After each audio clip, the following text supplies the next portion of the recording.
are live right now. What is up, YouTube? So, tonight we're going to be watching a watch party. Bob Lazar, Area 51 and Flying Saucers, the full movie, which just came out on Free Movies YouTube channel here, which I encourage you all to go here and subscribe. You like free movies. You know, apparently he's not making any money off this anymore, off of iTunes and Apple Video or whatever. So it's now free. So since it's free now, and I've tried to do some commentary and analysis of this, we're going to try and broadcast this live and give our thoughts on it. And anyone who wants to join up can. Robert Scott Lazar was born in Coral Gables, Florida. Then family moved to New York. He graduated from West Tresper Clark High School, class of 1978 or 79. This is all off the top of my head, by the way, just for the people who want to know how much I know about Bob Lazar as a physicist who's been researching this for 20 years now. So we're going to watch this movie and do an analysis of it and do a breakdown. And we're going to get really deep in the science of the main Bob Lazar claims. We're going to look at, we're going to revisit some of the guests we've had on APEC, the Alternative Propulsion Engineering Conference, which I help to Tim Ventura hosts it, and I help simulcast it on my channel as well.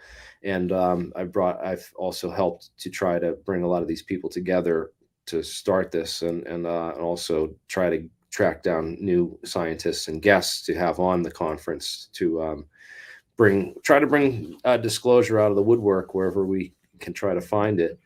Hello all, and hope all is well. After Bob Lazar graduated from West Tresper Clark High School in the late 70s, his family moved to Woodland Hills, California, and that's where one of his neighbors was this guy named Eugene Gluharef. And Eugene Gluharef was a rocket scientist, Sikorsky helicopter engineer, and he built this Gluharef pressure jet engine, which is the rocket that you see strapped to Bob Lazar's bicycle in that famous picture. Let me bring that Bob Lazar bicycle image up real quick for people. This is the one. So you see that Gluharef pressure jet engine that's put on the back of that bike, and the fan that vertical stabilizer, turning his bicycle into an aircraft at takeoff. But basically, it didn't provide really that much thrust. I think it topped out, or you don't really want to ride a bike. I built a lot of electric bikes and driven them, and I should put a video together on that. But you don't want to ride a bicycle faster than about 50 miles an hour. It gets really scary. I've ridden them downhill at like 45, and it just, they're not made for that type of fast riding and stuff. So it's interesting thing that he did this as just after high school while he was in Woodland Hills, California. But it also, while he was in Woodland Hills, California, living next to Gluharef, rocket engineer, he was taking courses at Pierce Junior College in Woodland, which is in Woodland Hills, California. And there's records that he took courses at Pierce College and in Woodland Hills.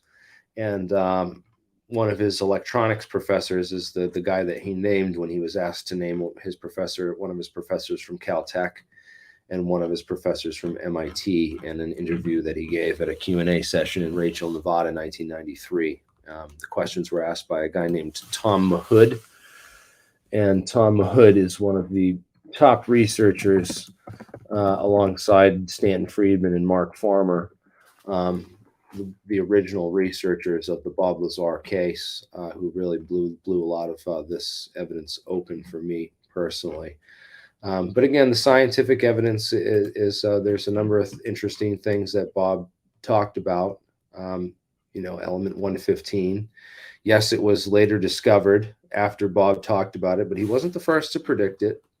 There was a guy named Glenn Seaborg, a famous scientist all should know about. He discovered a lot of these elements on the periodic table, quite a few of them, and including a lot of these high lanthanide and actinide series where 115 sits on the high end. So these elements were predicted. It's pretty easy. It's just, it's just proton number, and it's just simple arithmetic. So you add proton number and you add neutrons, and you end up with this nuclide chart, which looks something like this. The black are all the stable elements, which are just the ones we find normally in nature. And the pink and blue stuff are positive and negative beta decay, which occur in these isotope ranges outside of the stable mountains right here. And then this little peninsula up here, which shows no black, nothing stable. That's called the island of stability, which Bob Lazar speaks of at the top end of this number of neutrons. So, right up here would be this so-called island of stability, where, again, we see things that are relatively stable to things around it. There's this big sea in between of a lot of the elements that just fade out and don't hold together. But then there's this little island of stability at the far end, but nothing that's like these mountains. It's literally like an atoll with a palm tree on it. It's nothing like these stable mountains. We do not find any of these things in nature. And there's never been a stable isotope of element 115 predicted, which was, again, Bob Lazar's prediction about it. Anyone could have predicted element 115. In fact, lots of chemistry books did. If you go back to, just periodic tables of elements, go and find an old chemistry book. Again, that's the science of it. But he did predict some things that were interesting, such as microwave. He said that microwaves were used in the gravity wave amplifiers. And it's interesting that we have a cosmic microwave background radiation that sort of exists everywhere in the universe that holds everything together. And this sort of background temperature could be the fluctuations. They're right in the same kind of line of the spectrum, including not just microwave, but all the way from microwave to terahertz is sort of this band gap that's really interesting in terms of physics, including the terahertz gap, which we've talked about a lot before on this channel. But Bob Lazar never talked about the terahertz gap. He never really talked about terahertz technology or photonics or quasicrystals or metamaterials or a lot of the other programs research that we now know are or were connected to the X-file on UFOs and UFO technology. Bob talked about certain other things and says that he was brought to a hangar and shown 9 craft that apparently looked like they were built by aliens. I don't think these were some of our early prototypes like the VZ9 Avro car or the Martin Marietta or the Flying Pancake or any of the other Alfred loading planes and stuff. But let's get on with the movie, and I think we'll have a good time watching this movie, and I can answer any questions that come up in the movie about Bob Lazar. And man, I wish they could bring someone on who actually knows this case to debate these guys on Joe Rogan, because it's just unbelievable that that video that Joe Rogan interviewed, the one with Jeremy Corbell, now has like 62 million views or something like that. It's just crazy how many people that they've reached with that this story now. So there's no stopping this story. If it's true, then it's already so well entrenched in the public culture and literature that there's no stopping it now. But if it's true, then how did it get there and get to that point? Because usually the truth gets snuffed out and erased from the record. And again, Bob Lazar claims that his education and credentials and background were erased are false, because people who've done the research know the timeline and what he was doing from the time he graduated high school to the time he was working at Los Alamos, repairing health monitor probes, alpha probes for the health monitor station, and working as an electronics technician at the Meson Physics facility for Kirk Meyer Corporation. So we know a lot about Lazar if you do the research. It's just people like Jeremy Corbell, the maker of this film we're about to watch, are more interested in telling stories than in telling the truth. So let's get into it without further ado, and see how much time he focuses on the facts and the evidence and the actual case data and the history versus himself in the bathroom.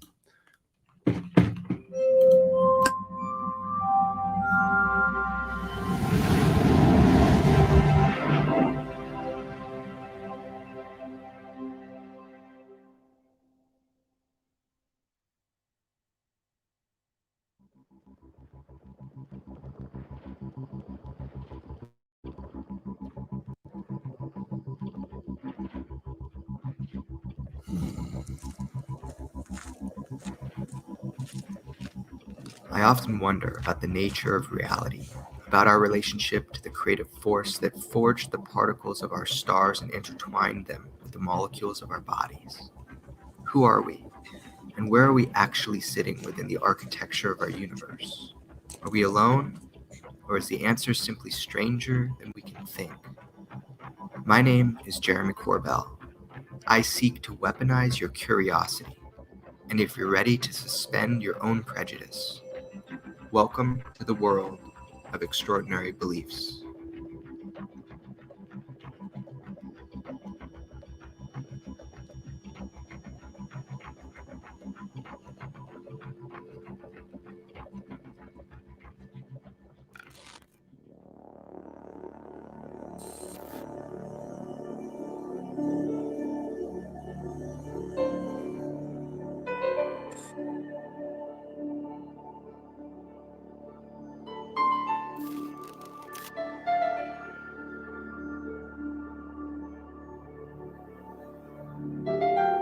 This week, we've heard the contention of UFO researchers that there's a secret government within our government. Well, there's several, actually 9 flying saucers, flying discs that are out there of extraterrestrial origin.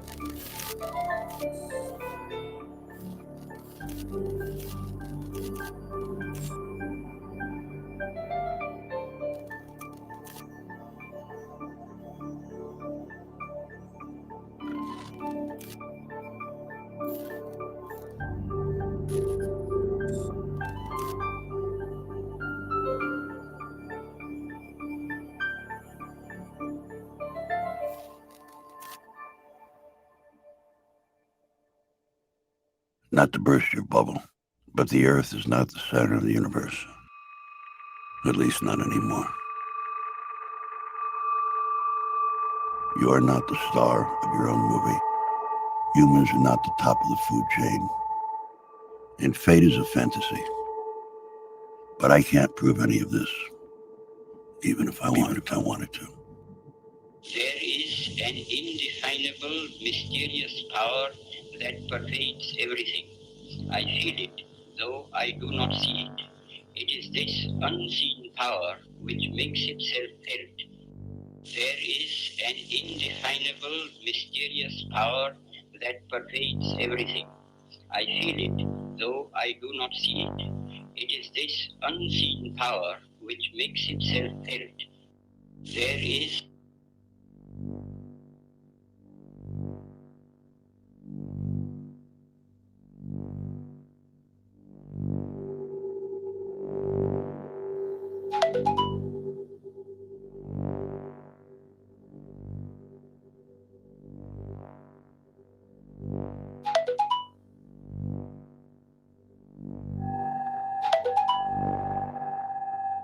Reality simply isn't what it used to be. Things are not what they seem. Everything around us is a mental construct. We create our own reality.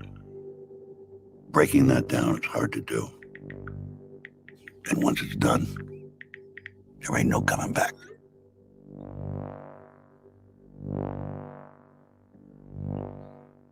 What happens to people when their fundamental beliefs, the bedrock of their understanding, explodes into a million pieces? When something comes careening from out of the blue and it messes with everything we know. How do we react? How do we react?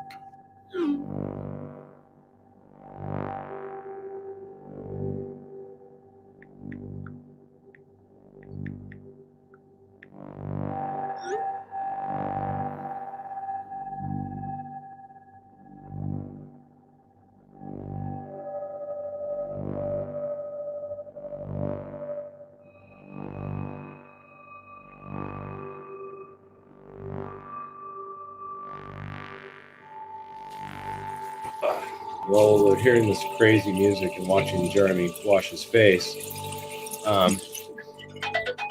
be helpful to note that the FBI were raiding Bob because he was selling an element, which I think it was thallium, that some guy used to poison his wife in a murder, and the FBI were investigating it and raided Bob Lazar to find the source of this toxic element.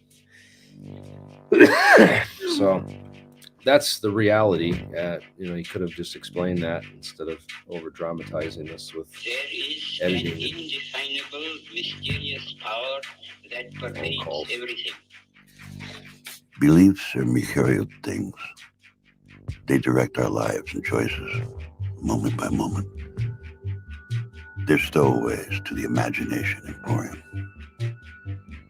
Harnessed to hunches, polished with proof. They're like clothing we can't afford. They elevate us, yet they're not ours to keep. We discard them when they no longer serve our needs, or we find out they weren't real at all. No, they weren't real at all, Jeremy, were they? Especially if it's true. And it all started in the desert, just north of Las Vegas.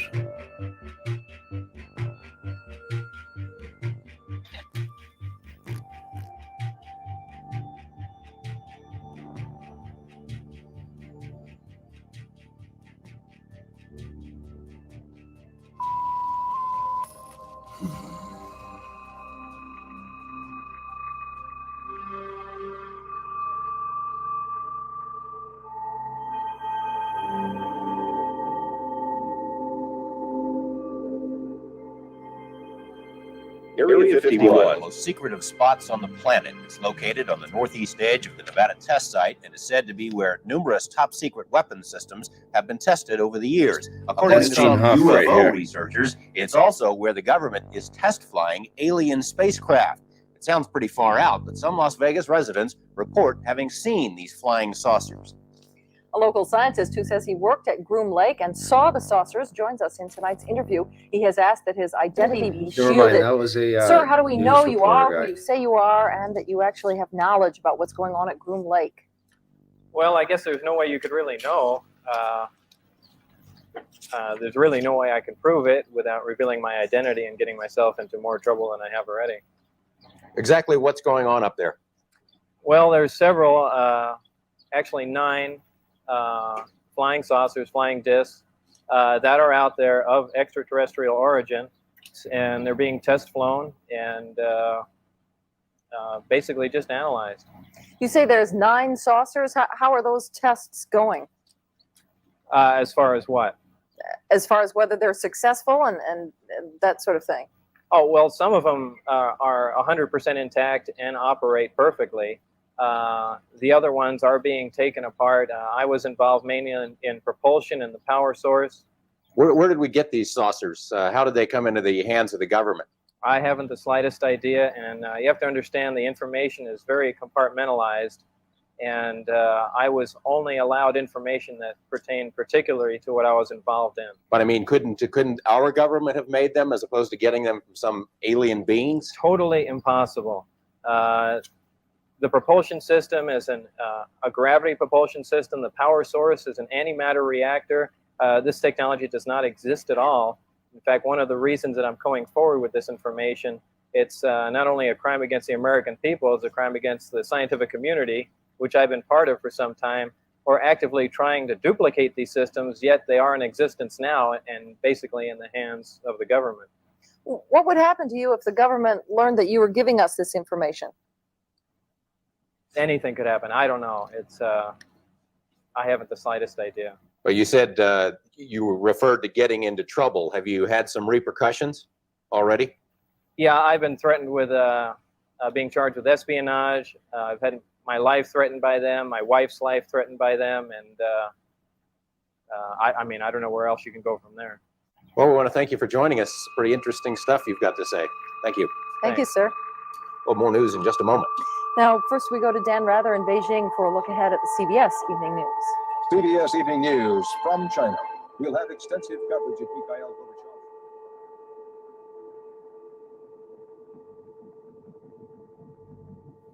The live interview with the shadowy dentist drew international attention. Portions were broadcast by radio in 6 European countries and in a nationally televised TV special in Japan.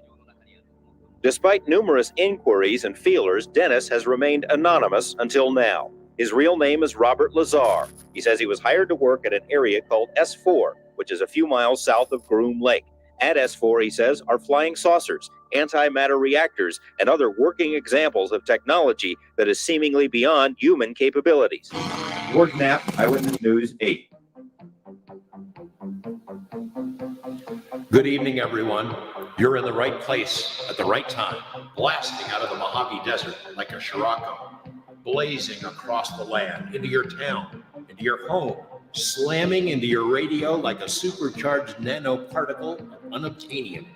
Greetings to all of you from the boldest, gaudiest, most outrageous city in the world, planetary capital of sun, fun, sin, sex, and secrets, my not-so-humble hometown, Las Vegas, Nevada.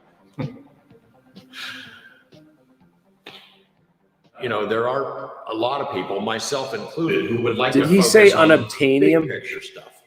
Who are these visitors? Why are they here? What is the nature of reality? What is their interest in us? Where do they come from? Now, those are the questions that people have been asking about the UFO mystery since the beginning. We're no closer to answering any of them, but Bob got pretty close. Bob got to read these briefing documents that provided those kind of answers. The thing is, when we were covering his story, so much of the effort was in proving that he really was the person he said he was. Is it true? Is it plausible? That really, that was the focus more than the really important stuff. You have to cover the story of Bob Lazar. And the only way to do that is to talk to Bob. And I don't know if he'll talk to you or not, but you need to try. It's all going to be circumstance for you, is the moment that you approach him, the mood that he's in, what else is going on in his life at the time. You might hit the jackpot and get him at exactly the right time, and the universe is aligned and he's willing to talk about it. But you have to be awfully lucky because in general, Bob doesn't like to talk about it. I think he's very happy in his life. He's happy to have left the UFO stuff behind. He misses his friends. He misses John Lear. He misses Gene Huff, maybe even me to some extent. But he doesn't miss the UFO topic, and he doesn't miss talking about it because ultimately it's disturbing. These are disturbing issues. They go to the heart of who we are as people, as human beings, the nature of reality itself. Is this a computer simulation? Are we all the product of an alien video game or some multi-dimensional movie, drive-in movie theater production or something? Big questions, disturbing answers. And Bob has never been comfortable in talking about them, never.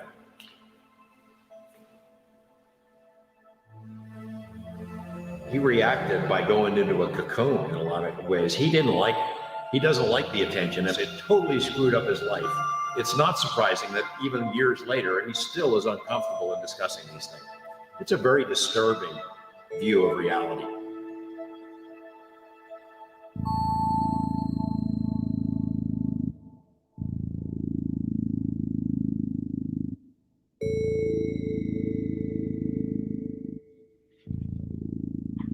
Being a young person's guide to UFOs.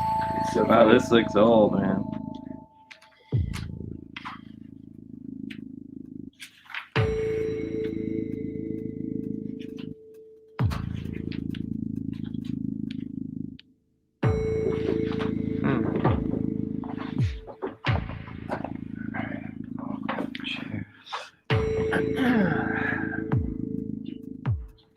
Hey, what are we talking about anyway?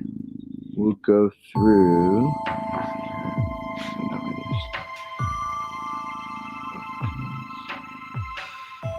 My name's Bob Lazar. I'm known for working at a classified base known as S4 out in the Nevada desert near Area 51. And there, we reverse engineered alien spacecraft. And it's changed my life a lot. You know, it's probably changed every aspect of it. Positive or negative? Well, for the most part, negative.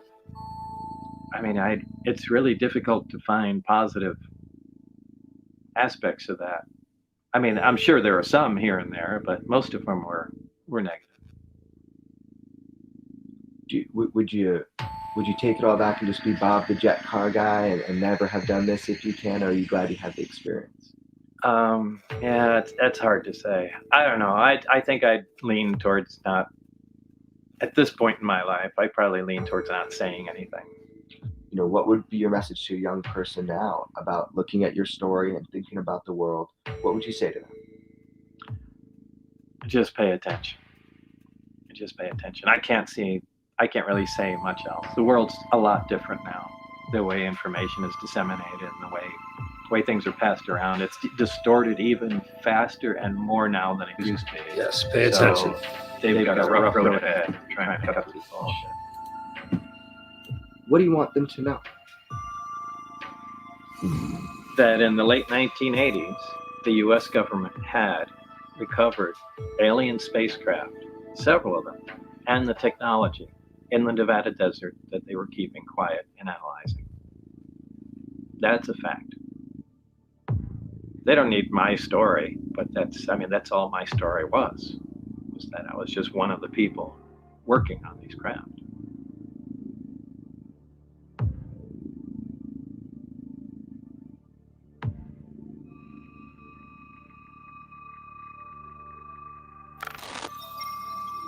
Well, fine. I'll just say everything instead of holding back on anything, and then you can edit it later on. All right. Well, take it from the top then. Okay. Well, go ahead. How you got involved with this program? I had sent resumes to several national labs. I got a response from a couple of them. I went in for an interview.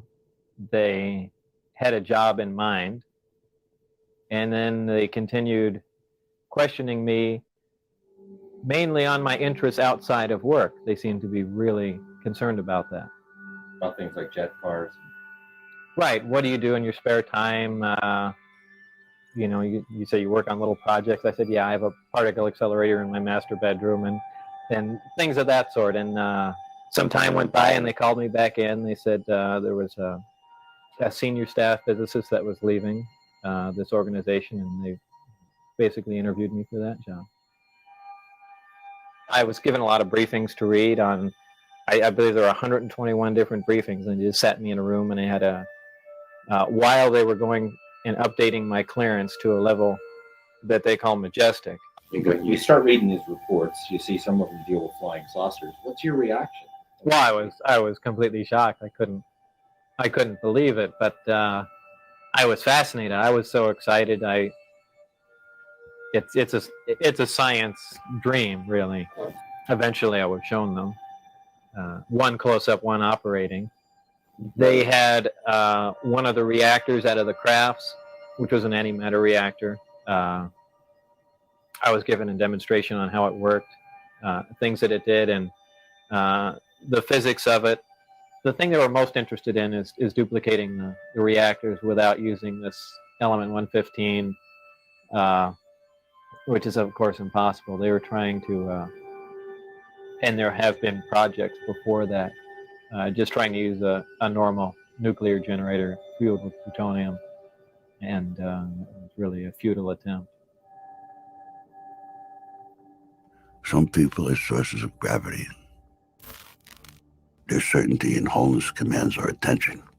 We are drawn to them by a natural law that requires we don't quite understand the mechanism. But the pull is like a tide, a current you can't deny, and eventually it wears you down. Call George Knapp. Calling George Knapp, mobile.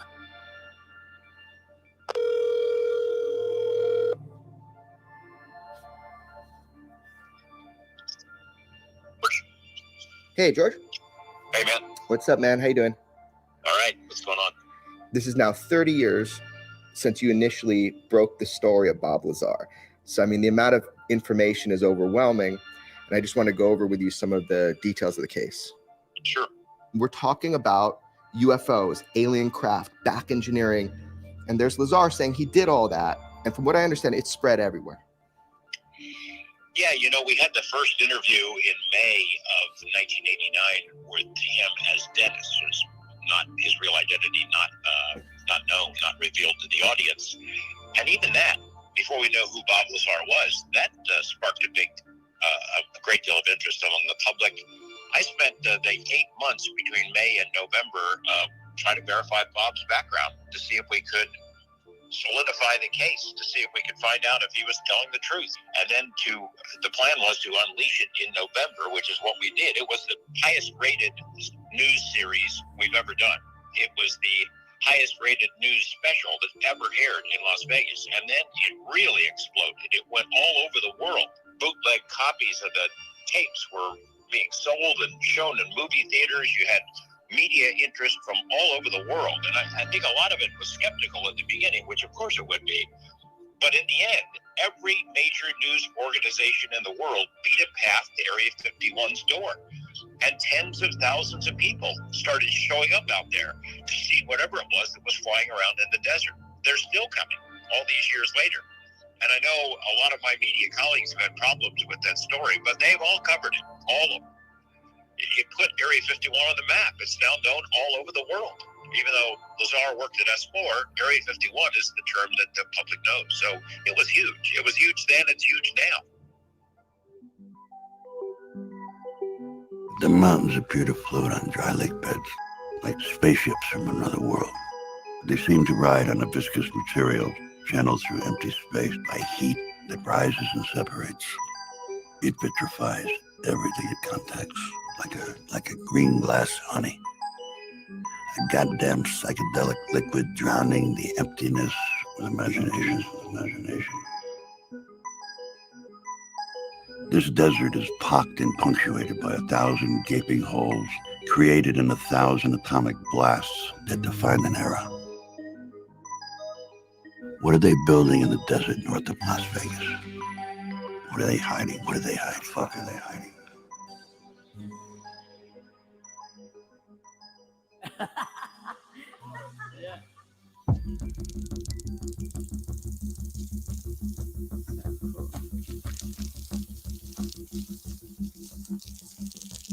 What is your name and what's your relationship to Bob Lazar?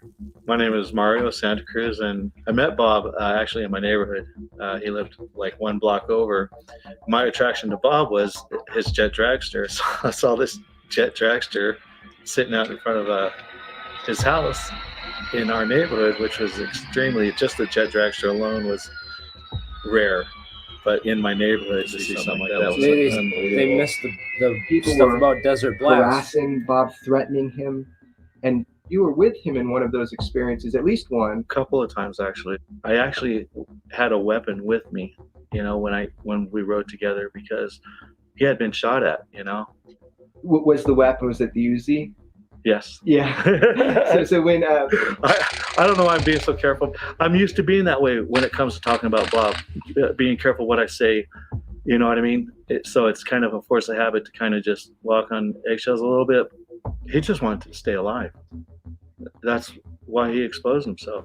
His life was in chaos. How he pulled out of it, you know, he dug deep. It's a pretty incredible story. They shot at you. Somebody shot. Maybe as a warning, perhaps. It was a good warning. I had my back tire shot out on my car as I was getting on the freeway. Saw the guy. Yeah. Is this a secret worth killing to keep? I mean, the government, would you say? Obviously. But in fact, the only reason that getting this on tape is insurance. Well, that's one reason. But I mean, also as an American citizen, you're bothered by that this stuff is going on. And yeah, I am, but not enough to have, you know, stood here and have it on the record. Insurance is the true motivation behind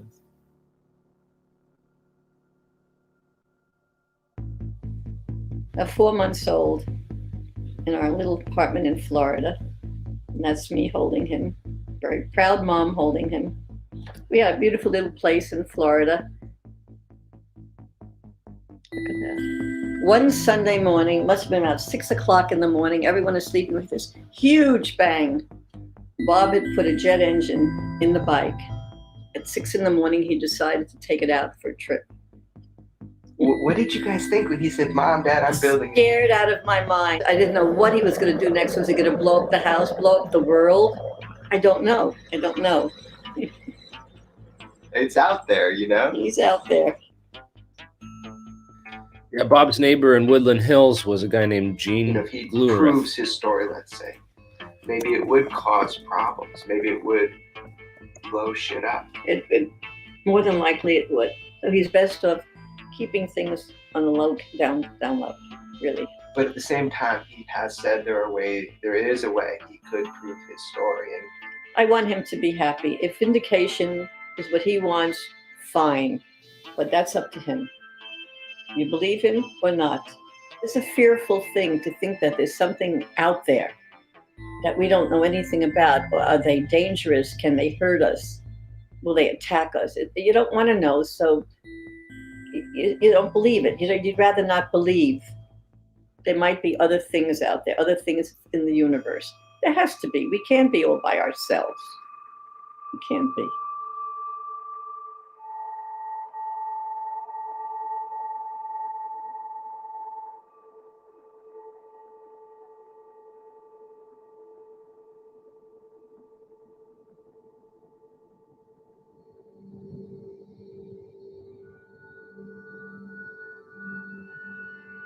My name is Joy, and I am Bob's wife. We've been together, it'll be 17 years. what is it that you think is most misunderstood? That he really is an honest guy. You know, he doesn't make stuff up. I guess it's just so big. So the easier thing to do is to point the finger and say liar. Yeah, that's so sad. That's really sad. That they don't know real Bob.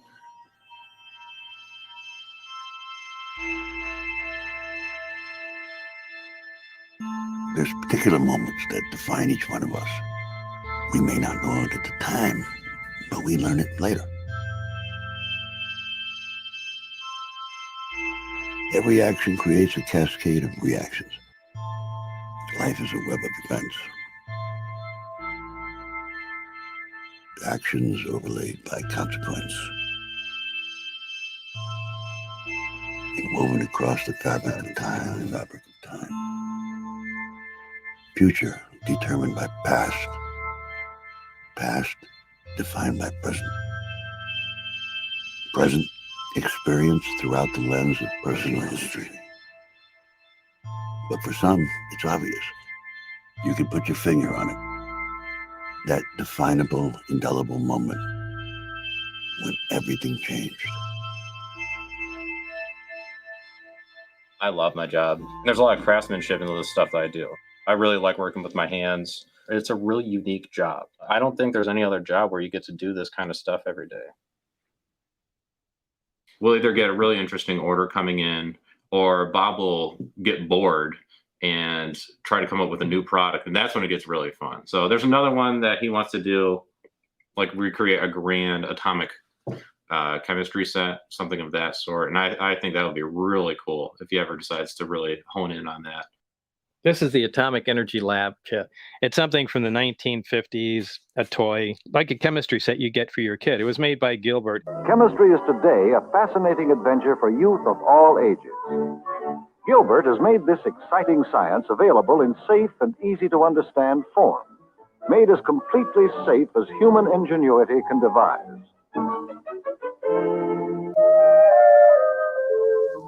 This actually came with radioactive material.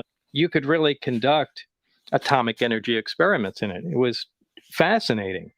And it was billed as the most dangerous toy ever made, and still, in some respects, is still considered that way today. But the thing is, it wasn't. It was just people's fear.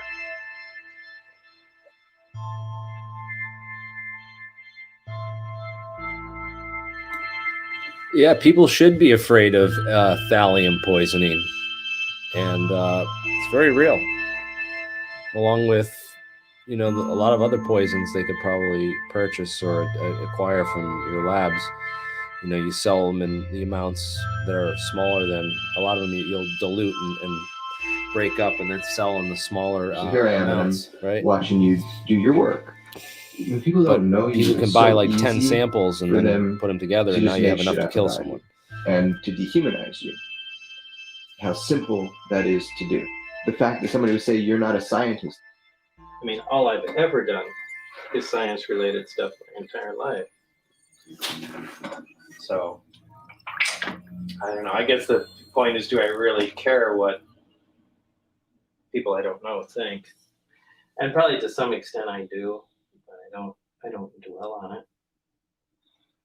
I guess it is easier to discredit someone that you have no information on, because you can just say anything about them and there's nothing to refute it.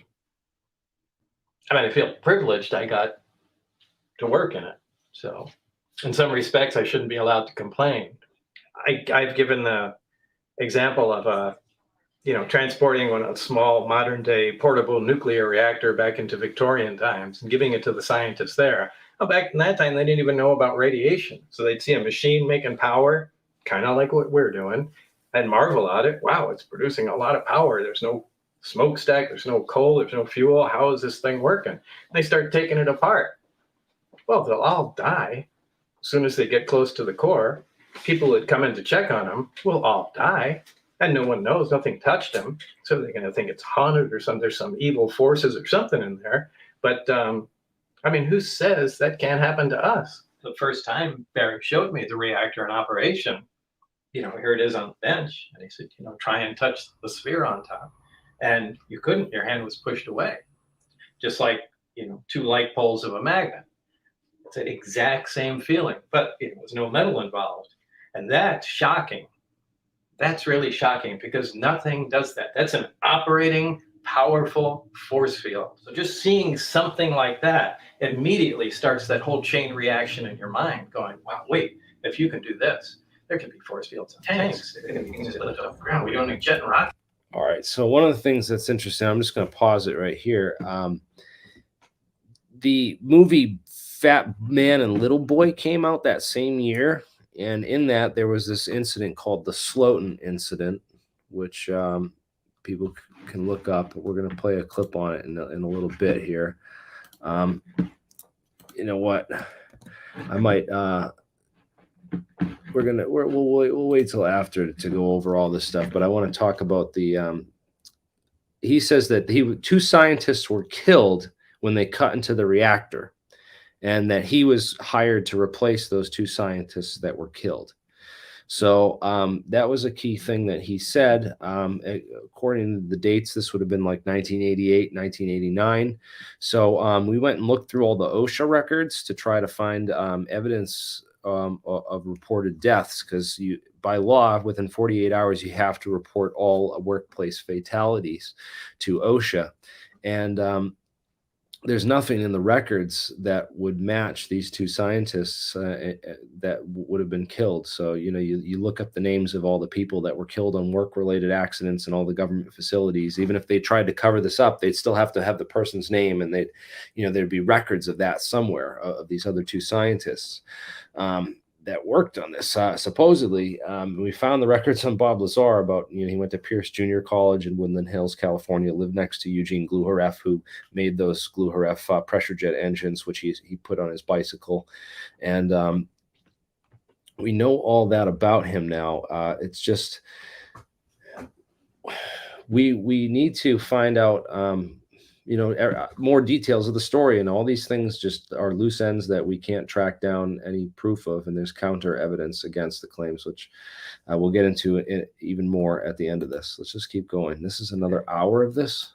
Engines anymore. That means there's no use for cars. I mean, boom, the whole thing changes. The entire world, the economy, everything would go end on end, just if we had an answer to how that machine worked that I was sitting there touching. The potential for us to re-understand human experience is right.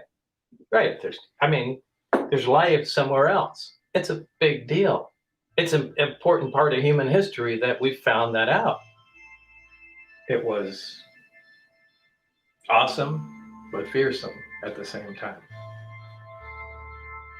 It was being completely fucking scared all day long. It's not exactly the most fun job when you're there. Almost 3 decades later, the fear drops off and you're just left with the amazement and technology that you were exposed to. We have, an artifact here from another civilization. It really changes the way a lot of people think. We're all looking for an answer. Having physical proof is an awful big deal. I think what a lot of people find really compelling about Bob, he legitimately appears sometimes just perplexed by what he saw. Have you noticed that kind of about him? Yeah, he was aware that this was weird. He was aware it was weird that they hired him.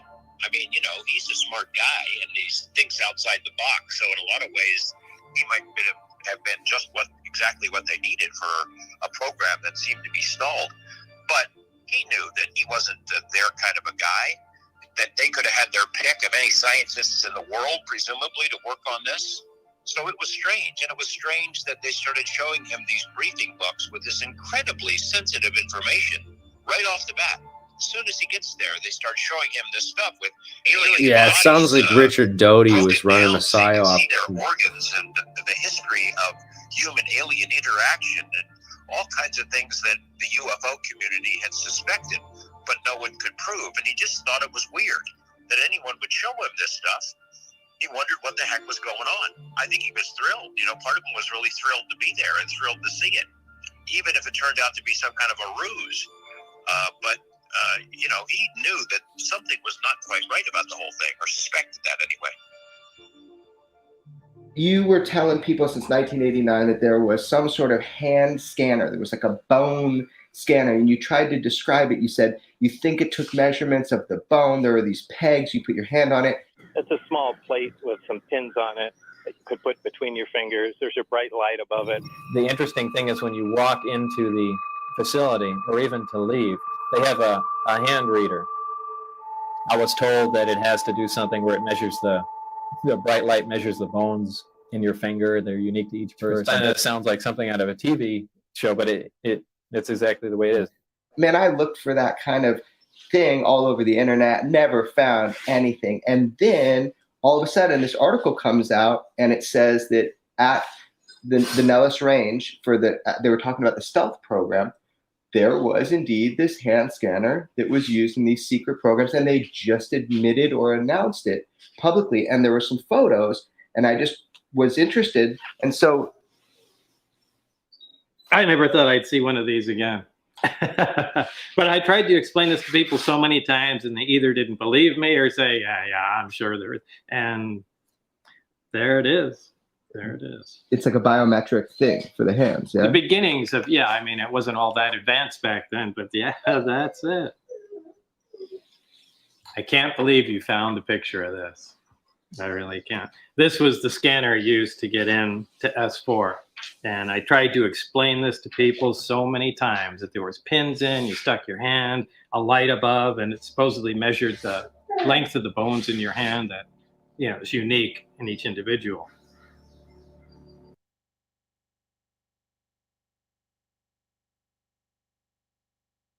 Messages. Not only photos of this very hand scanner printed off the internet onto photo paper so Jeremy can pretend that they are original photos. Sweet, sweet moment.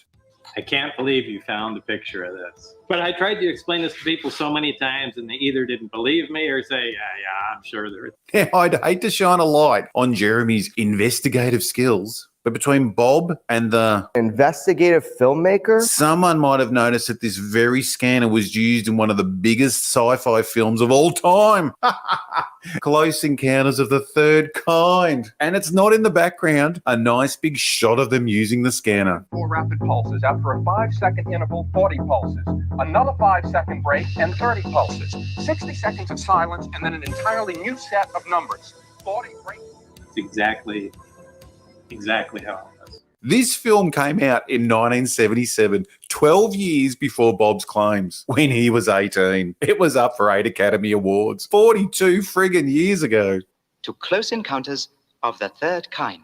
Now, true, I don't know if Bob has ever seen Close Encounters. Sad for him if he hasn't. Could have really shut up those people that didn't believe him all along. Bob does seem like the type of guy that would rather be out driving rocket cars, shooting guns, building hydrogen cars, opening brothels, and generally blowing shit up than sitting at home watching movies. So maybe he missed the massive film that came out when he was in his teens about alien contact with the exact same hand scanner. Maybe he never caught it on video either. I tell you, if I'd been trying to describe something for 30 years and it popped up on my TV, I'd fucking notice. But what about our little grey furball? He's been following this hand scanner story since he was 13. Has he seen Close Encounters? If only there was an interview where he was talking about Close Encounters as being one of his favourite films. If only they'd asked him how many times he'd seen it. How many times have you seen the film Close Encounters? I mean, is this a test? Probably too many? What was that, Jeremy? Probably too many? Too many times? And you never noticed the hand scanner. Investigative filmmaker? Obviously, as one was used in a major movie, these scanners were not that rare. Yes, they were used as part of the stealth program, but they were also advertised in the early 70s for other commercial uses. Jeremy can't even keep his own story straight. In this film, he states he found them online, which is probably true. Looked for that kind of thing all over the internet, never found anything. And then all of a sudden this article comes out. On the Joe Rogan show, he says he got them from a friend that works at Area 52, which is a straight out lie. Found it through a good friend of mine named Tyler Rogaway, and he had some good sources inside of Area 52. Stick to your story, Jeremy.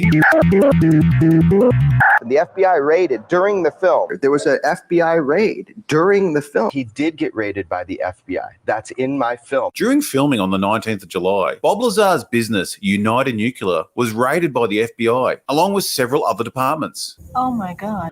FBI identified themselves as bomb squad, computer squad, biological hazard squad, hazmat squad, everything, the full gamut. We were told that this raid was triggered by a conversation Jeremy and Bob had the day before on the 18th of July in a secret location. Apparently, this conversation was amazing and included info that no one has ever heard before. Well, they still haven't heard it because we are never shown any of that conversation. A conversation that was built up from the beginning of Jeremy's film. Remember Jeremy play acting at the start? That's right. Like a lot of this film, we are just going to have to take Jeremy's word on it. What the fuck are you doing? They were able to repeat back verbatim a portion of the conversation that we thought was private. As the name implies, United Nuclear isn't your run-of-the-mill business. Just the look of that 90s website will send a shiver up your spine. United Nuclear sells some serious shit. Looking for some uranium? Yeah, maybe. Bob has also been raided before, where charges were laid against him and his wife for selling illegal items. We are told in the film that it was conducted under the guise of a missing receipt. And what they said, they were looking for some paperwork, an old order from 2 years ago. What they were looking for was just an order form. Well, they said they were looking for some receipts. But Jeremy and Bob don't believe this. What do you think they were there for? For some of the fuel from the craft that might have been stolen. Element 115 was always something Bob said fueled the craft. Interestingly, the truth could be a lot scarier than that. The FBI investigating a murder where the victim, Janelle Sturzel, was poisoned with thallium, a substance that is banned in the United States. Now, Bob isn't a suspect for the murder, but he is one of the very few people that could make thallium. As far as their secret conversation on the 18th of July triggering the raid, the search warrant and raid details were logged in the day before their secret conversation. On the 17th of July, the murder is real, the investigation is real. Squad, I mean, the full gamut, because they had no idea what we had in our shop or like what we're capable of, or are we going to retaliate or anything like that. Was the raid time to send a message to Bob and Jeremy because they were making the film? Maybe. But again, we will never know the truth because this lazy little garden gnome is not interested in finding the truth, even if that truth would help explain or verify Bob's story. Jeremy, you could have at least approached either the FBI or the local police to get some clarification on what they were looking for. Maybe you could have proved the FBI story was fake. Oh, am I kidding? He doesn't give a fuck. All right, we'll get back to the original film now that this we had was the scanner robot used head to get integration. into S4, and I tried to explain this to people so many times. This is that just there was bad. pins in, you stuck your hand, a light above, and it supposedly measured the length of the bones in your hand that, you know, is unique in each individual. It's exactly how it was. Yeah, that's amazing. It's amazing you came up with these. It's amazing to see this again. Back then, this was the hot ticket. What does it feel like when these little things that you said become public and there's this tiny bit of vindication? It is. There's little moments of vindication, you know, little pieces here and there that, you know, little I told you so's, you know, pop up every couple of years or so. But this is a big one. So a lot of people said these didn't exist, and you know, it was some just fanciful thing I came up with. But yeah, this is exactly it. Ideas are the most dangerous weapons on the planet. They creep under your skin, dormant, volatile, explosive. They attach to our collective consciousness. And then one day, man, they bubble to the surface to assert their power.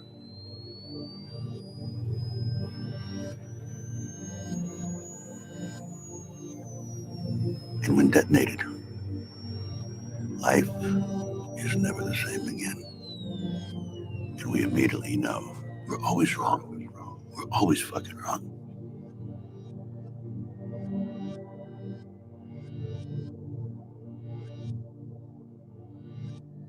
I did not believe that this should be a security matter. Some of it, sure.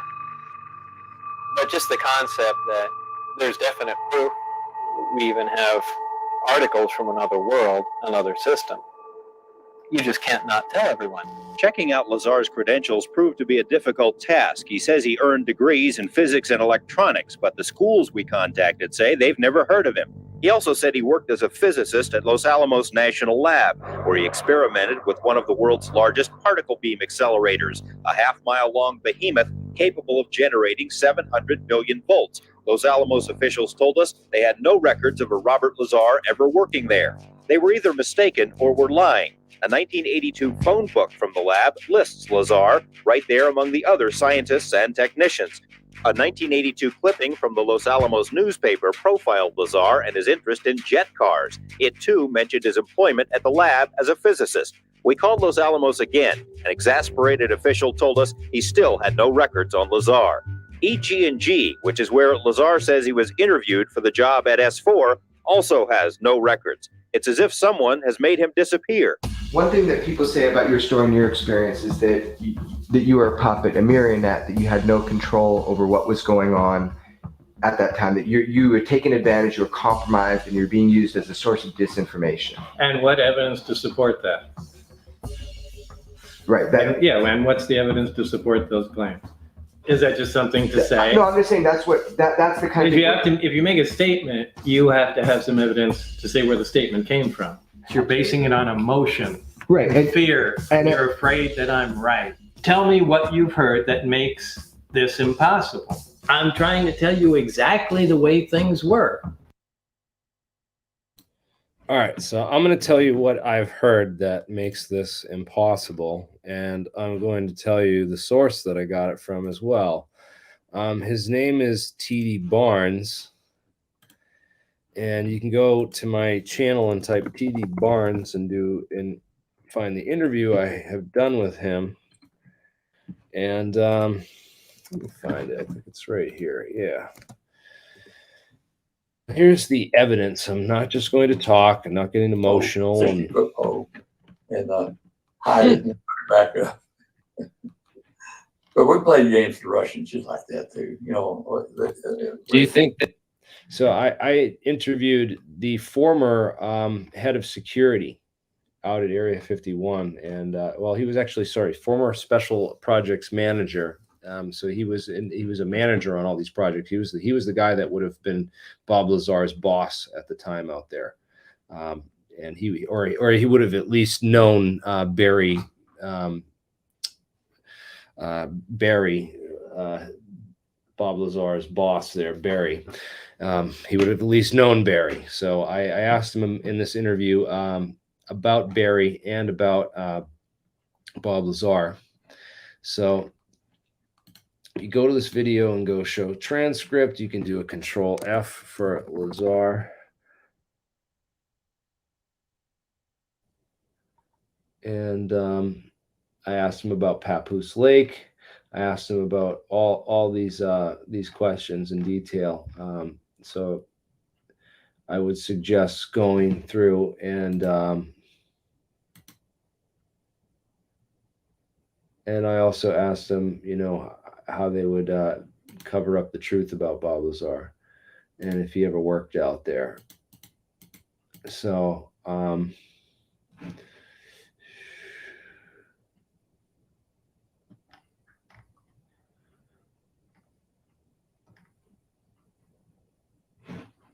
trying to find the exact part in this where he says this, but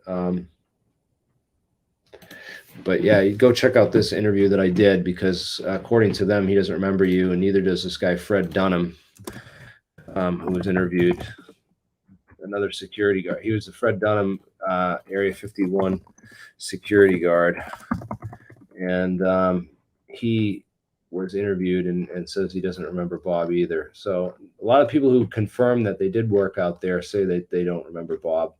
And, if you can believe that that's a conspiracy in and of itself, then maybe it is. I won't, go beyond that, but I'll just show that there is evidence out there that real researchers have uncovered. Is that just something to say? It's not just something to say. That's the kind If you make a statement, you have to have some evidence to say where the statement came from. You're basing it on emotion. Yeah, right. T.D. Barnes is where my statement came from. He's a pretty Tell me reliable what you've source. heard that makes this impossible. T.D. I'm Barnes. trying to tell you exactly the way things were. Where is it? Show me the alternate reality that you believe. Pierce Junior College. That doesn't took lock electronics up courses. with my actual reality. I mean, where are those other facts? Just show me what they are. These facts you grabbed together and painted a different story of my life than I did.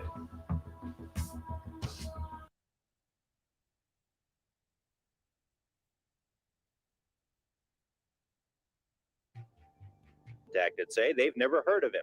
He also said he worked as a physicist at Los Alamos National Lab, where he experimented with one of the world's largest particle beam accelerators, a half-mile-long behemoth capable of generating 700 million volts. Los Alamos officials told us they had no records of a Robert Lazar ever working there. They were either mistaken or were lying. A 1982 phone book from the lab lists Lazar right there among the other scientists and technicians. A 1982 clipping from the Los Alamos newspaper profiled Lazar and his interest in jet cars. It, too, mentioned his employment at the lab as a physicist. We called Los Alamos again. An exasperated official told us he still had no records on Lazar. EG&G, which is where Lazar says he was interviewed for the job at S4, also has no records. It's as if someone has made him disappear. To Los Alamos from here, it was a 16-hour drive.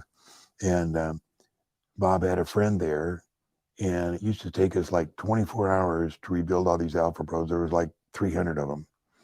And we'd clean them all up and then rewire them and then put the aluminum tape on them, and then we drive. If you don't know, this is John Lear, who is a good friend of Bob Lazar. This is not part of the documentary, but I'm just going to show this the evidence and interrupt Bob where he goes off on that temper tantrum, show me the evidence. Well, I have 44 minutes of evidence showing that, you know, your best friend, who was all into UFOs in Area 51, he says that you worked as an rebuilding alpha probes. You get 300 of these alpha probes and then drive 16 hours back and forth to Los Alamos, even though you lived when you were first living in Las Vegas.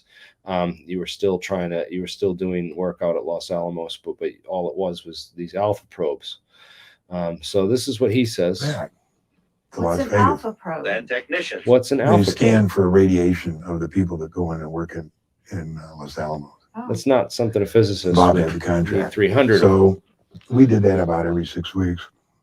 So what we do is we try to, when Bob started to make some money on the photo business and the alpha probes, he actually, went. So Bob was doing a photo business and alpha probes. So none of that was talked about in the documentary, but that's the historical record from John Lear, his best friend. Do you think Los Alamos just hired me out of high school? When Bob started to make some money on the photo business and the alpha probes, he actually, Welcome back to Coast. I'm George Knapp, joined by Gene Huff and John Lear, talking about the origins of the Area 51 story, how it all began. Gene, why don't you tell me how you met Bob Lazar? Back then I was working at a place called National Appraisal Service down on Eastern Avenue in Las Vegas, and Bob owned back then, this was prior to digital cameras and good appraisal software, so real estate appraisals were still typed out, and actual 35 millimeter photos were taped or pasted in the pages of a real estate appraisal. And Bob Lazar owned the photo processing lab that serviced all the residential real estate appraisers in Las Vegas. So he was Bob the photo guy. Well, this was before he's Bob the UFO guy. Right. Well, he was still a pretty eclectic fellow. I mean, he'd show up for photo deliveries in a Honda with a jet engine in it. So he wasn't your normal guy. He looked like a scientist and was certainly an interesting guy, even if he owned the photo lab. And you know, not everybody drives a car with a jet engine around Las Vegas, but certainly not in 1985. And you were sort of instrumental in making the link from Bob to John Lear. Right. I had seen John on the record with you and was really interested. I mean, John had a lot of UFO history. We did a show called On the Record, and one of these shows that airs at like 6 o'clock in the morning on a Sunday that nobody watches, and it's a city councilman would be on, and there's John Lear unveiling his beliefs about UFOs and government cover-ups and things, and all of a sudden the phone's ringing off the hook and people are paying attention and calling me up and, hey, when are you going to have that guy on again? So we had him on again, had him on a third time. It was even a bigger response, and that's sort of how I got hooked on this stuff, is that I thought, gosh, this touches the pulse of the public in a way that I had never been aware of before. I couldn't figure it out. So we thought maybe we would look into this. And in that third show, John Lear hinted that he might know a guy who was working out at Area 51 on recovered alien technology. You remember that show, John? Yeah. And you called me up that afternoon and said, any ideas on what we can do for an encore? And I said, well, I have a friend that just got canned out there. Maybe he would want to talk. And then you set the whole thing up for that interview. So through Gene Huff, you meet Bob Lazar. And yeah, Gene called me and he said, I'd like to get a copy of all your tapes and stuff. And I said, well, I need an appraisal. And so we traded the tapes for the appraisal, and he brought over Bob Lazar to hold the measuring tape. And Gene and I are talking about UFOs, and Bob couldn't have been more disinterested. He was rolling his eyes. I mean, he thought this was all just baloney. He just couldn't believe it. He said, look, I worked at Los Alamos. If there'd have been anything like that, I would have known. Well, first of all, you know, I had known Bob Lazar that long back then, so we weren't as all buddy as we are. Hey, can I get a copy of your UFO stuff? And I said, Gene, I'm out of it. My wife's, you know, going nuts. I said, I just dropped everything. He says, well, in case you ever need a appraisal on your house, maybe we could work a deal out. I said, you're an appraiser? And at that time, I needed an appraisal to get a second because it was totally out of money. He said, yeah. I said, oh, well, listen, I'll give you all my stuff if you appraise my house. And from that day on, he has always held that against me because he had no idea how big this place was. And he claims he got the short end of the deal. But when he came over, the guy that was holding the measuring tape was Bob Lazar. And so Bob brought over his resume, and I'm talking, he handed it to me. And that's when I saw, you know, the degree from MIT and the degree from Caltech. Where is it? Show me the alternate reality. The alternate reality, he ran a photo processing lab where he could have easily faked the degree or faked documents or whatever. If anyone wants to join, please just message me on Twitter, and I would love to have more guests on for cross analysis. I'm the only one here, and Bernie, you're welcome to join if you have anything to add as well. But this is reality that you believe that doesn't lock up with my actual reality. I mean, where are those other facts? Just show me what they are. These facts you grabbed together and painted a different story of my life than I did. Could you reveal some of the professors at MIT and Caltech? Yeah, if you want. I don't have a list of them here. Dr. Duxler, I think, was one of them, and Hochsfield was another. Hochsfield. Hochsfield or something along those lines. They remember you? Oh yeah, Hochsfield I know well. These were at MIT or Caltech? Hochsfield was at MIT. Duxler was at Caltech. And what evidence to support that? Well, we have the yearbook article from your high school. Is that just something to say? With Frederick Hochsfield as your science teacher at West Tresper Clark High School. And we have records from Pierce Junior College that Dr. Bill Duxler was your physics teacher there and electronics professor. Security patrols long enough to see the strange glowing object lift above the mountain. It came up above the same mountain. It moved around. It did a step move. It actually went up in the air like this and hovered, then dropped way down. Then it just floated around and cruised around, and then it started coming up the mountain range. This home videotape was recorded during one of the trips to the Groom Mountains. Okay. Good luck. No, what? Did you see that move it did? No, I didn't. It was like I kept doing, wow, how bright it's getting. Look at it now. Okay. Good luck. No, what? Did you see that move it did? No, I didn't. Move it did? No, I didn't. Because I kept doing, So it looks like if you watch the original tape where they were filming this stuff, they hit the camera. And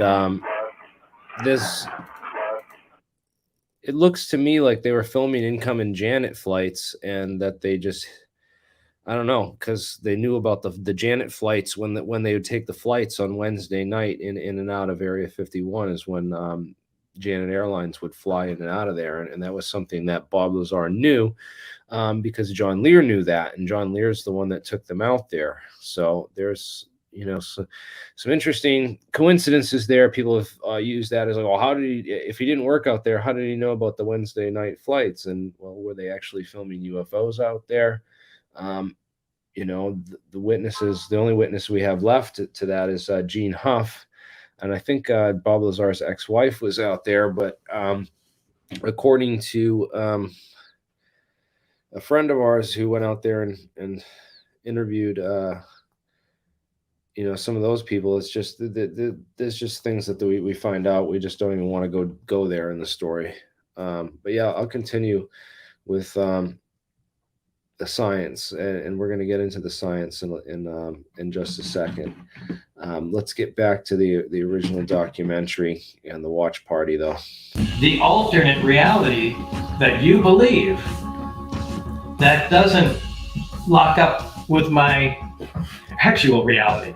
I mean, where are those other facts? To show me what they are, these facts you grabbed together and painted a different story of my life than I did. I mean, I thought I set the record straight 30 years ago. Can we ever be made whole if we're not believed? If our life story is challenged by the consensus? Most of us are not forced to answer for our past. We can freely navigate this moment with reverence for what came before. But some people are placed under a microscope. Their words, their actions, scrutinized and challenged. And then they're told to quiet lies. How much can a man take before he submits to the weight and consequence of distrust? Does he fade back into the shadows that formed him? Or does he lash out to carve his words into your flesh, carve his words into your flesh?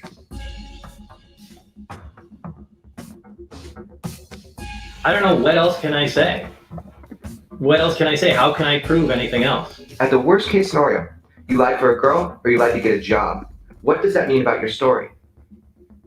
Do you think Los Alamos just hired me out of high school? If you don't think that's possible, then something had to happen in between.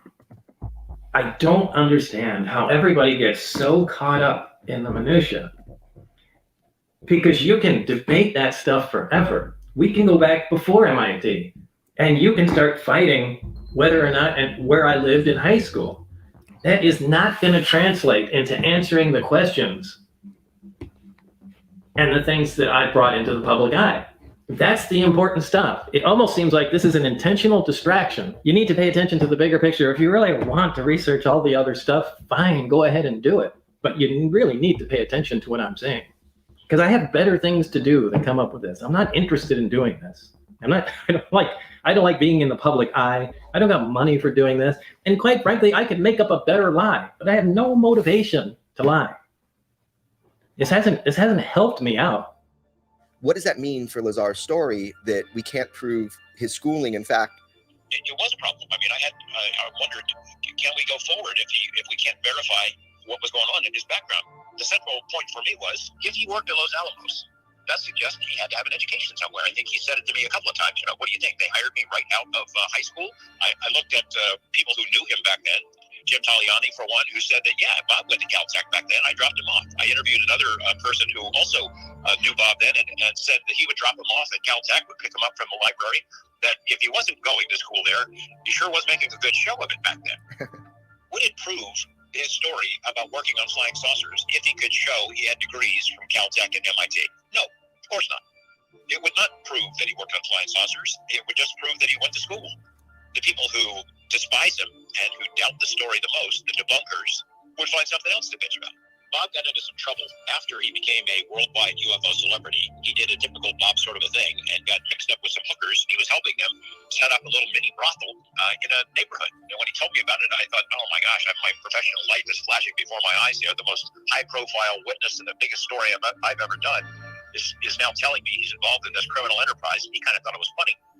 But it wasn't funny to me, so I said, you got to stop this stuff. You got to shut this down. I called the cops. I let some people know, look, he made a mistake. It's being shut down. They raided the place, arrested Bob. And in those days, there weren't many people who were ever prosecuted and arrested for pandering. Lazar was. So parole and probation, they're doing a background investigation, and they're going to make a recommendation to the court what the sentence should be for his crimes. He tells them the same story, where he went to school, where he worked, S4, MIT, Caltech, all that. And they investigated. They were having the same problems that I was having. They couldn't verify a lot of this stuff. If Bob truly was a UFO con man.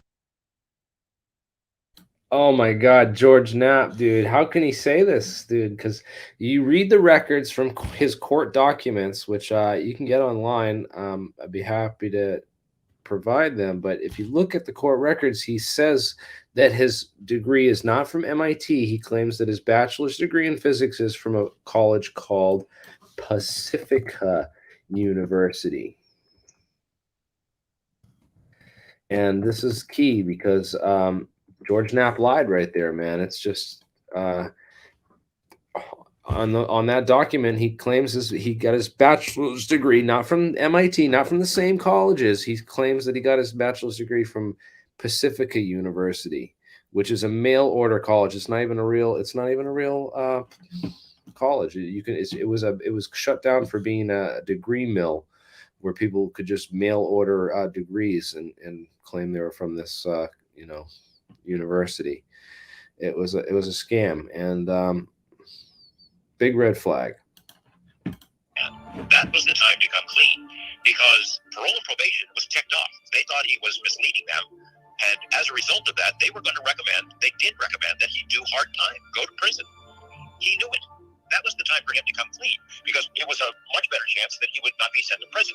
He didn't. He stuck to his story. He told them the same story that he told me.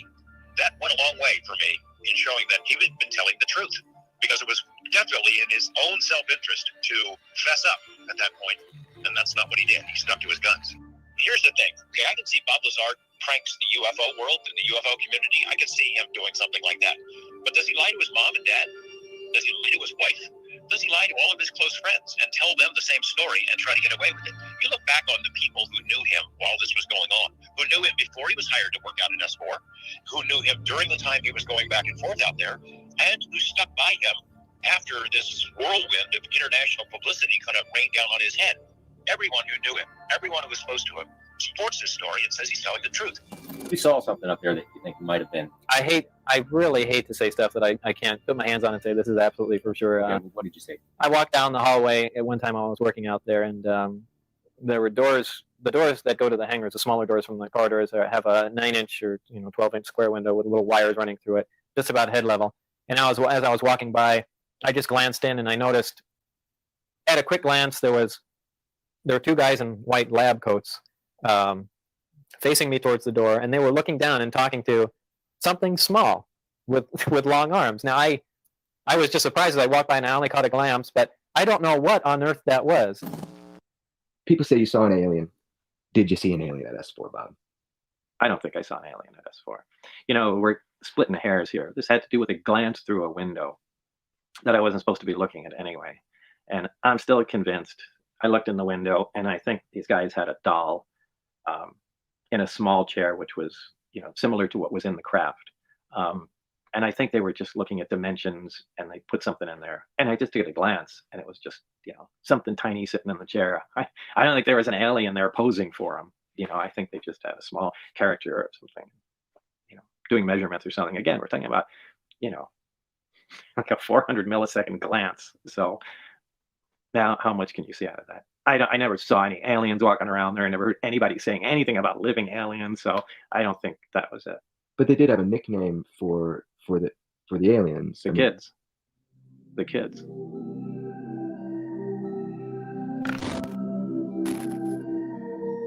Is someone else here? Maybe visitors interested in us, in our genes, in our souls? Maybe we're property, just a goddamn commodity. We're like livestock. Maybe they'd like our condors and cupcakes, the kimono or the top hat, who the fuck knows? Or maybe every single sighting of things in the sky is a product of our collective consciousness. A false hope that humanity desperately needs intervention by external powers. We've always looked to the skies for answers, instead of looking into ourselves. All right, so at what point, describe the evolution of your knowledge here? I mean, did you realize that this thing that you're working on came out of a flying saucer? Well, of course, I know that technology doesn't exist at all. What? Well, it doesn't. Take my word for it. It's just technology that doesn't exist yet. I mean, you're talking about that science doesn't even know what gravity is. much less how to produce it or control it. And here is a device that's producing it and controlling it and using it as propulsion. So you're telling me there's a different physics. That was your job. You were working on that. the science was something we were trying to figure out, but we knew how the devices would operate. You know, for instance, the propulsion of the craft. Everything that we have, whether it's a propeller plane or a jet or a rocket, it throws something out the back, either high-speed exhaust or a large volume of air. It's an action-reaction force. The action is you throw something out the back and it moves you forward. That's how everything works. This is the first time there's a craft it's a reactionless craft. It's a field propulsion craft. And what it does is it creates a distortion in space and time in front of it, where space actually bends. And my analogy to that has always been, put a bowling ball in the middle of your bed, and then a foot in front of it, take your fist and push down on the mattress. The bowling ball will roll towards it. And that's exactly how the craft works. It creates a distortion right in front of it, and the craft falls forward. So there's a different physics that we're not... Well, the science that explains how the technology works. I mean, it's all encompassed as one thing, alien technology and science. What is the big picture? What is the takeaway of your story after you're gone? You're not a rebel kid with a jet car at Los Alamos today. Today's a different Bob Lazar, right? Right. What have we learned? What's the message of your story? The big thing is the suppression of extremely advanced technology and the suppression of unknown science. That's it.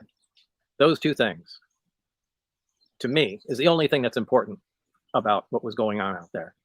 Yeah, there's another civilization, and like I've said before, that's a crime not to tell humanity about that, but that's a separate thing. Meaning that there is something different in science dramatically that we're not allowed to know? Right. Right. That is a true statement. Yeah, that's a true statement.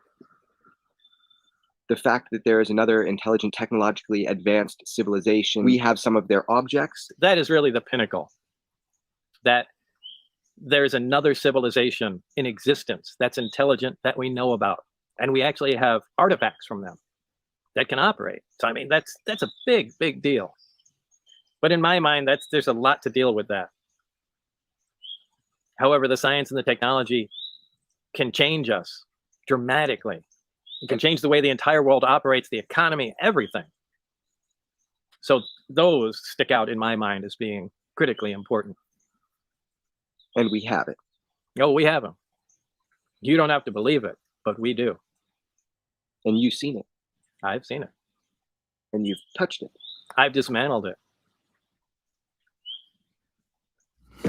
After you're exposed to it, just for a little while, it begins to settle in your mind that these are normal things. Okay, 115 belongs there on the chart, and you know, this flies, and this is how gravity works. Great.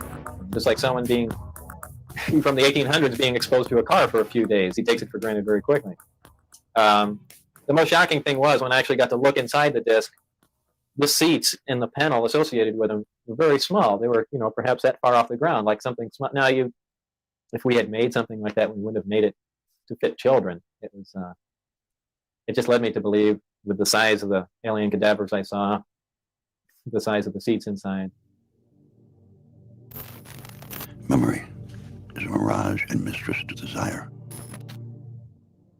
Shape-shifting and ethereal, she's inherently elusive and malleable.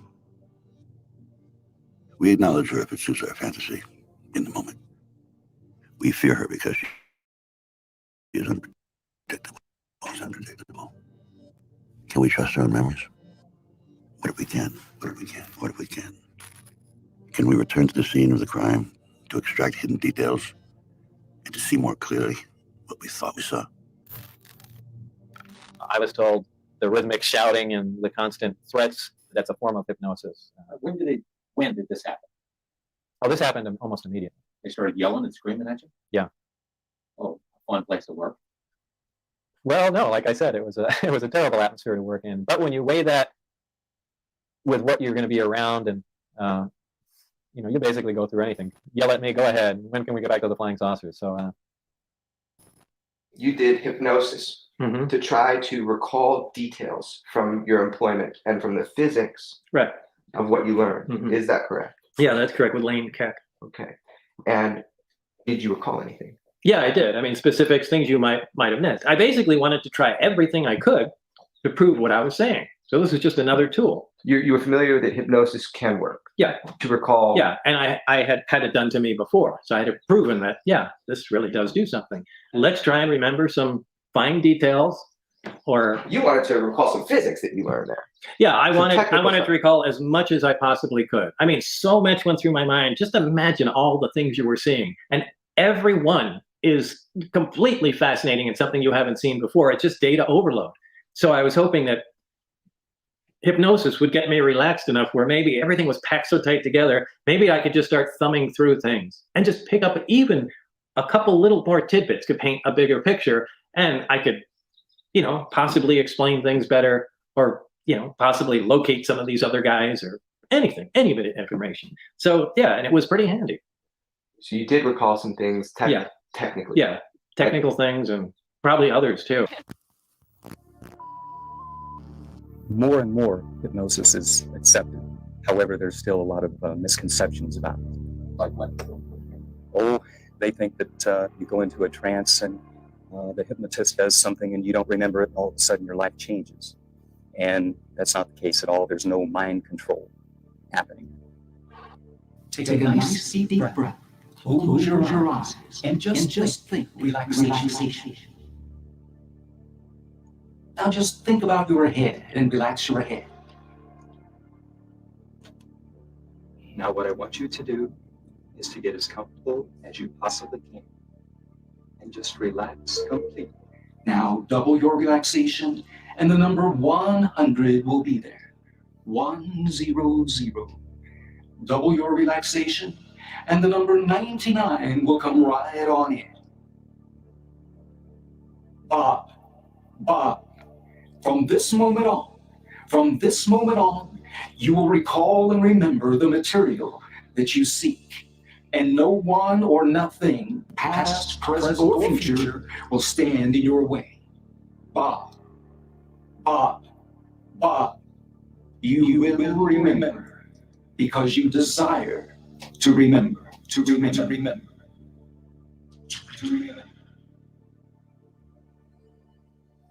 At one point, he was in hypnosis. I think it was drawing a reactor. He was trying to recall what was in the books. He saw it in the book, and then I told him, well, you'll come up and open your eyes and you'll be able to draw. And he did, but it didn't mean anything to him. But it was a drawing that he drew this way. Oh, no way. But it was this way. And so afterwards, he looked at it, and he came back over and sat down here for a while. And, oh, that's because all you had to do is turn it. So that's the superconscious and literal. The subconscious takes things literal. Right, like it's like the mind is absorbing all this stuff, and then he discovers what his mind had absorbed. He's remembering. Yeah, I was writing so fast. I can't imagine what you were thinking too, because you're discovering with them that kind of shock. What's the truth? Hypnosis is the best possible tool of getting to the truth. If a person makes things up normally, they can lie under hypnosis just as easily as out of hypnosis. But if they're really trying to get to and retrieve information, then it's the best tool that I know of. He came in to find out what he didn't know. We were able to go back, overcome the fear, and bring forth those memories. According to Lazar, his employer was the United States Navy. He says he and other government employees would gather near EG&G, fly to Groom Lake, and then a very few people would get into a bus with blacked out or no windows and drive to S4. So you get off the bus, what do you see? Very interesting building. It's got a slope of probably about 30 degrees, which are hangar doors. And it has textured paint on it, but it looks like sand. It's made to look like the side of the mountain that it's in, whether it's to disguise it from satellite photographs or what. He says he was never told exactly what he'd be working on, but figured it had something to do with advanced propulsion. On his first day, he was told to read a series of briefings and immediately realized how advanced the propulsion was. The power source is an antimatter reactor. They run gravity amplifiers. There's actually two parts to the drive mechanism. It's a bizarre technology. There's no physical hookup between any of the systems in there. They use gravity as a wave, using waveguides, almost like microwaves. Polygrapher Terry Tavernetti runs a corporate security operation and is a former Los Angeles police officer. So he said, almost like microwaves. Let's get into the physics now, because I'm intrigued, and I want to dive deeper into the physics of this a little bit for my audience on the 115 stuff. So, should we go on a tangent now, or and dive deep into the 115? Because apparently, I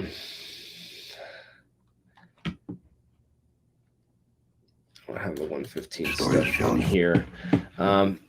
Apparently, element 115 was predicted by a number of people before Bob Lazar, not just Two parts to the Bob Lazar was not the first to predict it, nor he predicted a stable isotope. He said that it works with a stable isotope, that there's actual triangles of this stuff that he was machining, and described the machining process for how they made these triangles, and drew it out on paper once again in his testimony here. So I'm familiar with the story. I'm familiar with all this stuff to it. But I think what's interesting is the similarities between his drawings of the machine and his description of the reactor that the scientists cut into, that he was hired to replace these two scientists who died while cutting into the reactor. Sounds like the Louis Slotin story, and there's a whole exhibit on it at the Los Alamos National History Museum, where Bob Lazar took pictures in his old clips. You know, he's standing next to the bombs and stuff in the old clips. So drive mechanism. It's a bizarre technology. There's no physical hookup between any of the systems in there. They use gravity. So no physical hookup. The physical hookup could be through these metamaterials, like I was saying. Like that's how I believe that the crafts that we recovered from Roswell were those types, because there's number of witness descriptions and people who allegedly saw this stuff that said that, you know, you get inside, you could see through the walls to the outside, but it would be like gray from the outside looking in. And it's got a shell where there's this thin layer of metamaterial, which is in the it operates in this microwave to terahertz range. You know, Bob didn't describe any of this stuff, though, that I'm aware of. He talks almost like microwaves, and using waveguides and then, you know, millimeter waves, he says, you know, but like these are words that he throws around loosely and doesn't give any specifics on, you know, frequency ranges, power ranges, or any of that kind of stuff that we'd expect from, you know, a scientist who had innate and deep knowledge of these things. Maybe he's like, oh, I'm trying to hold back to make it as, you know, educationally accessible to the stupid people out there.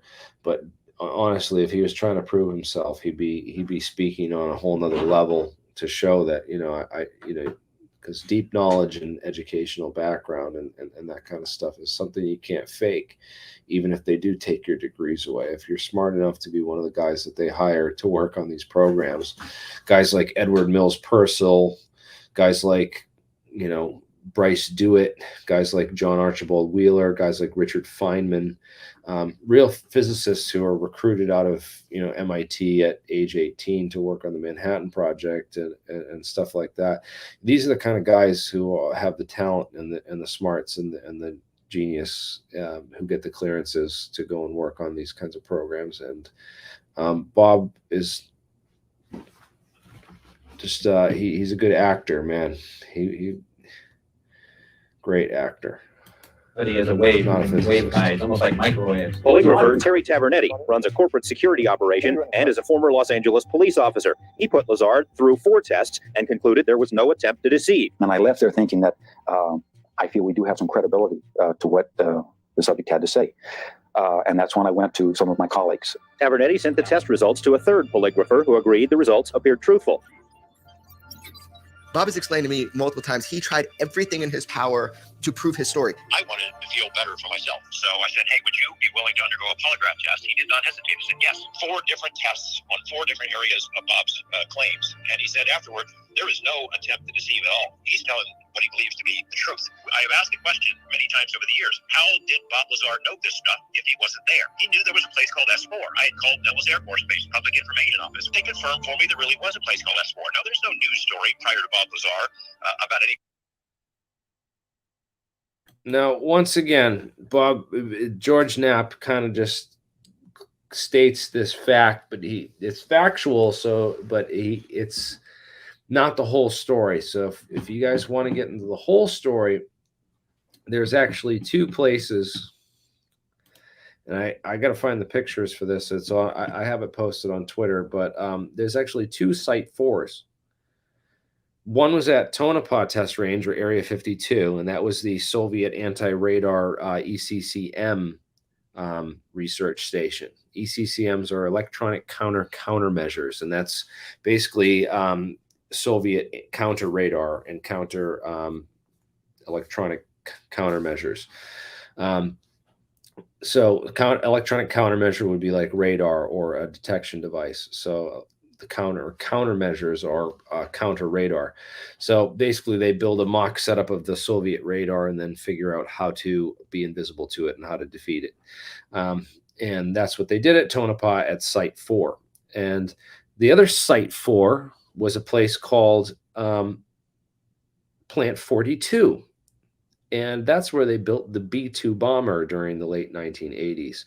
So both of these were classified installations, real classified installations that we now know about. We have documented evidence and proof for. And that's what George Knapp's talking about, that there was a real site named Site S4. Site 4. There was a real site. There's 2 of them. One at Area 52 and one at Plant 42. But there's never been any confirmed site that we know of at S4 on Papoose Lake, like Bob Lazar originally claimed. So it's just clever wordplay, but they're lying. A place called S4. He knew about it. He also knew that EG&G had arranged to hire personnel, that if you were going to get a job out of Groom Lake, EG&G was the company that you would go through. He knew that there had been investigators at his home for the background check. Remember the guy's name. It was an odd name, Mike Thigpen. Now, how did he know? How did he know that Mike Thigpen works for a federal agency that does this stuff? After 30 years, and this guy dodging you, I found Mike Thigpen. That's amazing. I couldn't believe it. He's on the East Coast. I called him. I've talked with him multiple times. He won't go on camera because he doesn't want to kind of put a dark shadow upon the work that he did before. But personally, he conveyed to me that was his job. That was exactly what he did in Las Vegas in 1989. And in fact, he remembers Bob Lazar. The most important thing Bob knew is that they were flying something that looks exactly like a flying saucer over Papoose Lake. And they flew them on Wednesday nights. And he took people out there 3 weeks in a row and showed it to them. And at least once, maybe twice, they recorded it on video. That's real. How did Bob know that? There have been no stories about test flights of flying saucers at Papoose Lake. And by the way, that's where it was. It wasn't over Groom Lake. It was over Papoose Lake. We checked out so many details that Bob had told us that turned out to be true.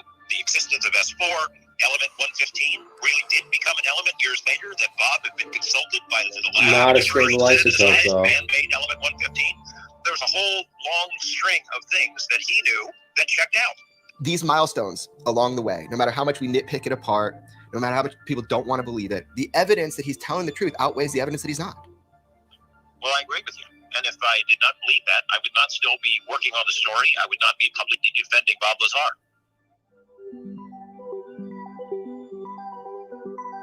What was your function working on this? You were doing what? What was your job? We were to reverse engineer the power and propulsion system of this craft and see if it can be duplicated with available materials. I just want to go over with you what it is that you saw, to draw it out for people, to make a sketch. As you're seeing it, as if you're there at that moment, kind of go back in the past. It's the thing I termed the sport model. Underneath this floor, there are three large cylindrical devices.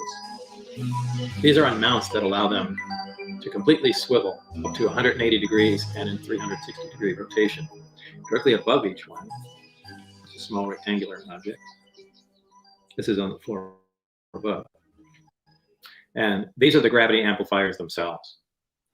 Looking down from the top, you'd have the center. In the very center, there's a small reactor.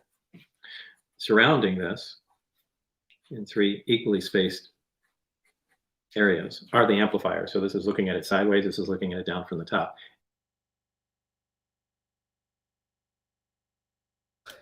So real quick, this is Otis Carr's OTC X1 craft, and this is Otis Carr with his demonstrations of this. And he came out in the 1950s, mid-1950s, built these mock-up models, and was trying to sell a lot of aerospace companies and investors on the idea that he could build a flying saucer or flying saucer technology, and was trying to woo and impress the public on the idea of this flying saucer technology. So you'll notice these windows and this top section, and this craft was later reused by a guy named Billy Meyer, who we talked about. We showed that clip before that Bob Lazar got the Billy Meyer tapes from John Lear. Well, Billy Meyer, all the Billy Meyer stuff, they said not just the Billy Meyer tapes, but all the Billy Meyer stuff in exchange for this a free appraisal that Gene Huff gave him, and that Bob Lazar was holding the measuring tape and taking the pictures and processing the images for the for it all. So Billy Meyer's craft looks very much like the sport model as well. And Billy Meyer undoubtedly copied some of that idea for it. This is Billy Meyer's drawings of the craft, and these look identical to what Bob Lazar is showing and describing. So think of that what you will. Maybe they're both, and they're all telling the truth, but I just wanted to point out the correlations in the history to this this stuff so people could see. All right, we'll go back.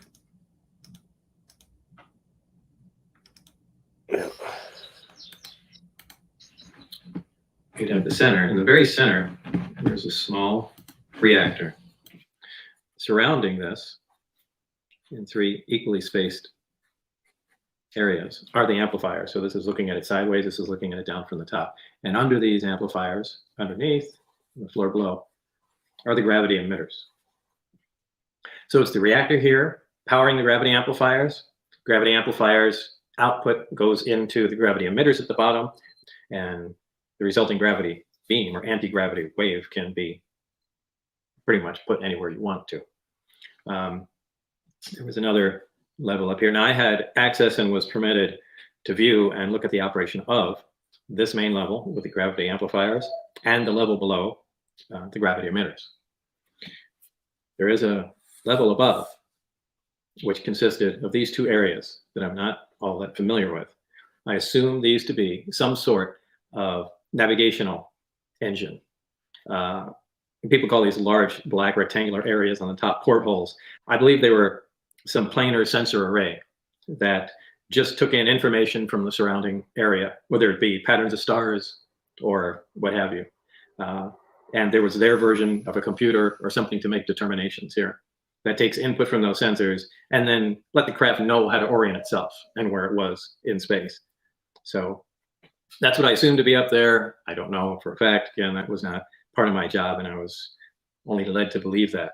The center antenna is really an extension of the reactor in the center, and that's a waveguide, which allows the emission of the gravity wave, which forms kind of a heart shape over the whole craft.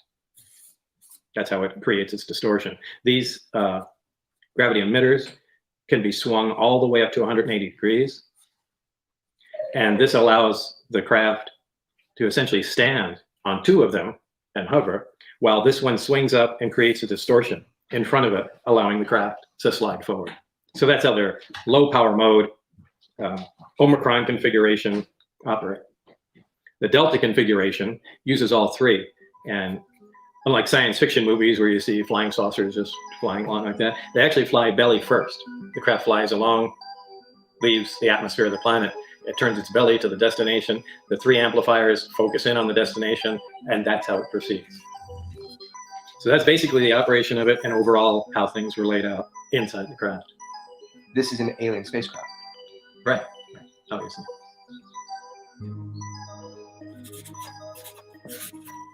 Obviously. I mean, duh. Haven't you been paying attention? Of course, this is an alien spacecraft. The Delta and Omicron strains, I mean, orientations. Yeah. So Bob Lazar also may have predicted COVID. This is sorry. On a more serious note, yeah, people have pointed out that the gimbal UFO looks like it's traveling belly first as well. So who knows? Maybe it's all true. I'll let the users decide. And again, you know, I'm just here to provide my perspectives, expertise, and information and sense of humor to the subject because, you know, hey, we got to have a sense of humor about this, man. Our government may actually have UFO flying saucers stored somewhere that they're not telling us about. And I believe that.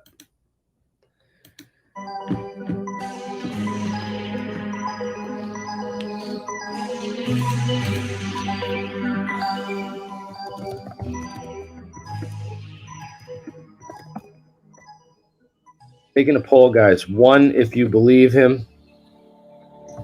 2, if you don't believe him.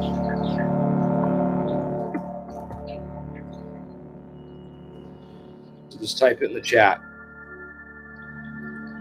Let me just take a poll. 1, you believe. 2, you don't believe him. So it's a big journal. Is that your particle accelerator you had? Yeah. The guy that promised not to say anything. I won't say anything about the UFOs. The article is titled UFO guy in spotlight. Thanks, dude. Isn't that when, after this came in there, then the fire department, police, the zoning commission, everybody descended on our Yeah, house? I wanted to know. Here's lab supplier and controversy. I don't think it's that. So originally, the thing was supposed to be about what? What did the guy say? The article. The hydrogen car, I think. Well, the was, raid. business. It was about the raid. This Yeah, one? that's why lab supplier and controversy. Oh, okay. Yeah, the raid in New Mexico. And the guy called. You know, he said, "Hey, I heard about the raid and all that. Can I come and do that?" And then he says, "Are you Bob Lazar, the guy, the Area 51 guy?" I said, "Yeah, but I don't want to get into that. This is something more important." He said, "Oh yeah, we don't even mention it. No problem."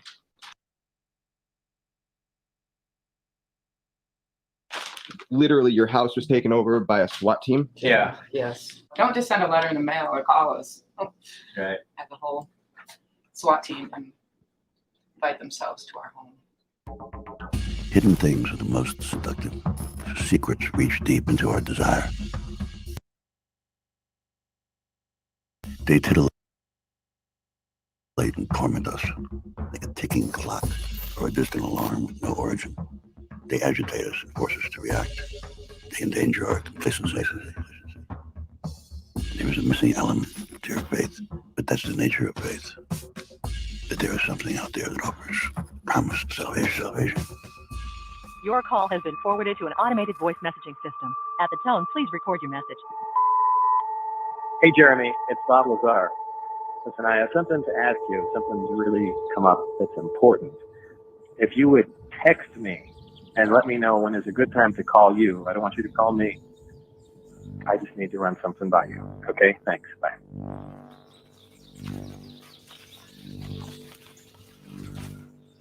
All right, so the only record of this is going to be on the audio on this one file, and then this video clip. I'm not going to cut it. I'm going to let it run. Understood. Okay. Then what I'm going to do is I'm going to encrypt it, and I'm going to put both of those 2 files into an encrypted thing to not be touched unless we decide it should be touched. That's fine. Okay. It'll be on 2 drives, but those 2 files will both be in an encrypted folder. So here's the deal.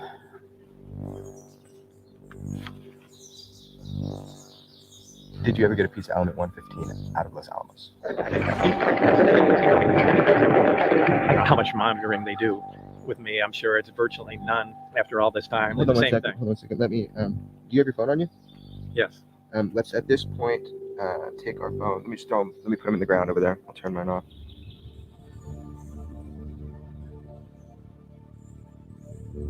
I mean, maybe this has been kept from us for a good reason. A lot of people agreed to keep the secret. So first of all, who am I to upset it? And second of all, who am I to outthink these guys? Maybe they went over all these scenarios already and they know how fucked up everything will be. So there's no guarantee that this revelation is going to make everything great. There's just as much chance it's going to make everything terrible, and I'll be to blame for that.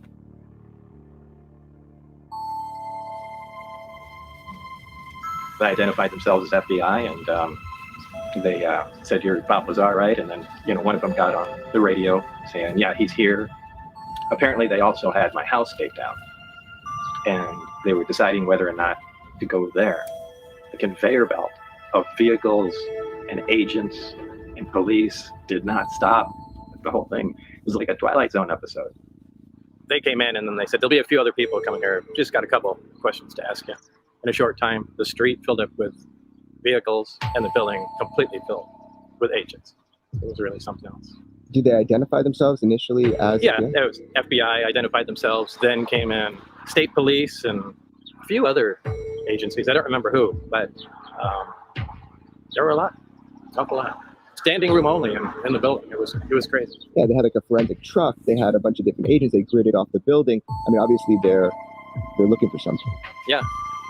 And what they said, they were looking for some paperwork, an old order from 2 years ago about a customer that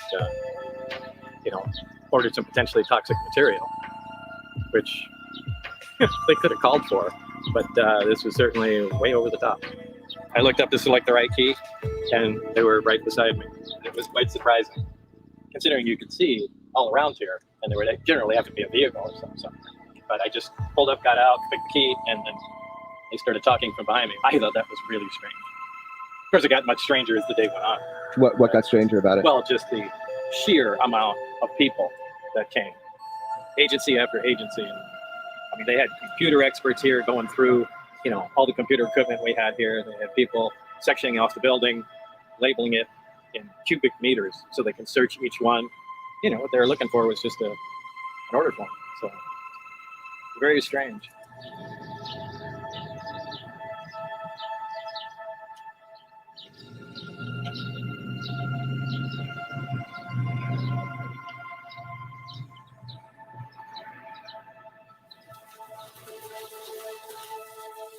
You've been raided 2 times? Twice, by more agencies than I can really recall. The FDA, the NRC, the FBI, but they usually come in mass, and it's hard to pick out who's who. So this is beryllium? Yeah. And what is it used for again? It's used in aerospace. It's very lightweight, quite strong, and high temperature metal. Do you think that you were shaken down? To some degree, you're being fucked with. I don't think they're just fucking with me. I am convinced there's ulterior motives. I firmly suspect that there's a lot more to it than they're saying, that they're looking for something else. What they're supposed to do is tie you up, put you in the middle of the room, have everyone watching you so that you can't, collaborate a story or, try to trick them or whatnot. So they just kept us all in separate rooms. There's bomb squad, computer squad. I think they have like a biological hazard squad, hazmat squad. Everything, the full gamut, because they had no idea what we had in our shop or like what we're capable of, or are we going to retaliate or anything like that. So it was pretty much like the full mission in FBI. I mean, they had. Can you believe this music and them trying to sell people on this FBI raid being about Element 115 and them going there? This is like, there's no evidence for this. It was signed before they had this conversation. The FBI raid and warrant to raid them for this murder that was real. The guy killed his wife with thallium, and it was literally signed before they ever had this conversation, the date that they went and recorded that conversation. So there's no way that the FBI raided them as a result of that conversation or to look for 115. It's just a fake story. It's just an over dramatized and false. And I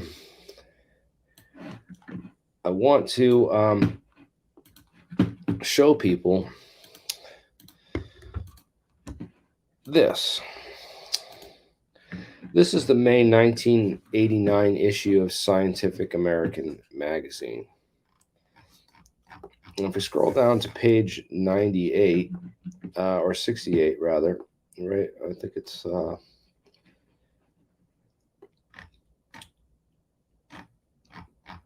let's keep going.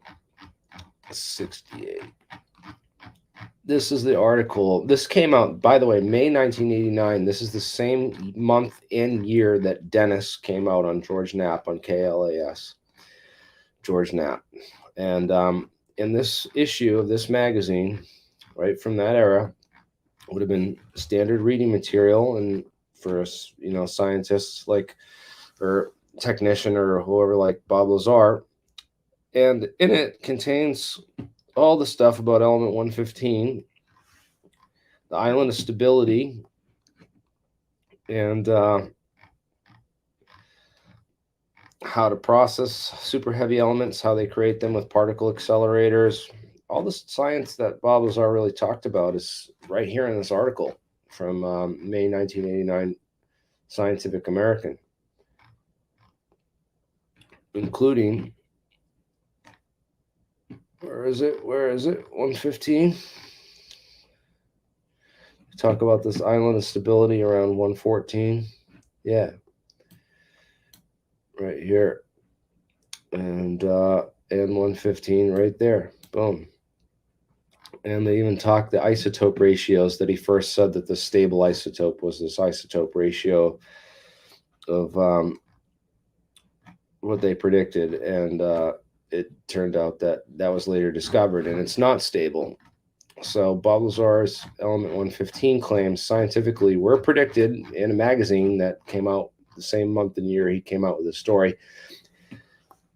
Well, he never talked about his full name and the stuff that he worked on, never disclosed the element 115 stuff until October 1989. So that gave him ample time to read this article and come up with a story, or to it's hard to believe that, you know, they put this story out to scoop him because they knew he was coming forward with the intelligence and wanted to create an alibi or something.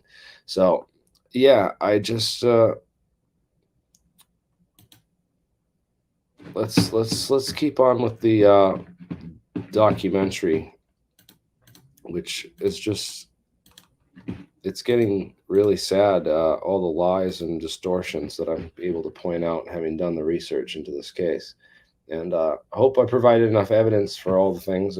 Please stop me if you think I'm too opinionated or angry or jumpy. I'm just trying to cite evidence because I've wasted a lot of time on this case. And I think there's a lot more interesting things to study when you really get into the deep science. Van, they had multiple cars lined up, you know, so. I mean, in looking at Bob's life, there's always the suspicion that there's something more going on shaking him down, because he had that experience before. Yeah, so this is the second time that I know of that he's gotten raided. So he's always had like this.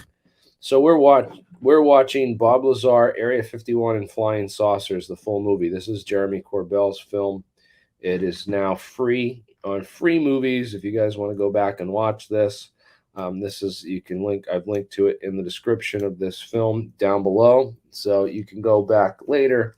This is just a watch party right now, and we're watching the whole film here and hoping that it stays up and doesn't get copyrighted now that it's up for free on YouTube, because we're not trying to make money off it. I'm not trying to monetize it. I'm just trying to analyze the film and do the scientific and skeptic community a little service for someone who's already spent more time than they might care to on this. But for entertainment purposes, we're going to sit through the rest of the film. 20 more minutes, less. Kind of knowledge that there's somebody watching, no matter what he does, there's always somebody watching, you know, and it does have to be related to the Area 51 stuff and all that, you know, kind of put them on a list. I think they do like toying with them, keeping an eye on them, but I don't believe that it's like they're opening up a 30-year-old file and they're like, all right, we're going to crack down to the Bob story. We're going to find out if he had what he has, what information he's got. I don't think that they're necessarily doing that, but I do think that there's like a culture maybe within these agencies of they know who this guy is, and they'll have, you know, they'll look for any reason that they can to kind of, you know, poke him with some thorns and make sure that he knows, you know, who's watching. I believe that. It's too coincidental for it all to be just, just some luck of the draw, basically. Like there's something going on. Everybody knows the story is that you got some element 115 out of Los Alamos. That's public knowledge. Something you said a while back. Do you think that what happened had to do with that? We're not going there.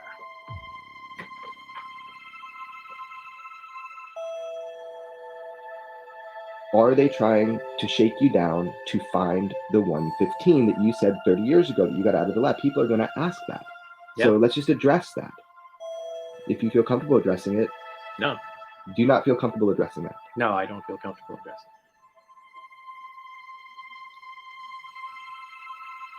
it. You would think after 30 years, who cares what I have to say?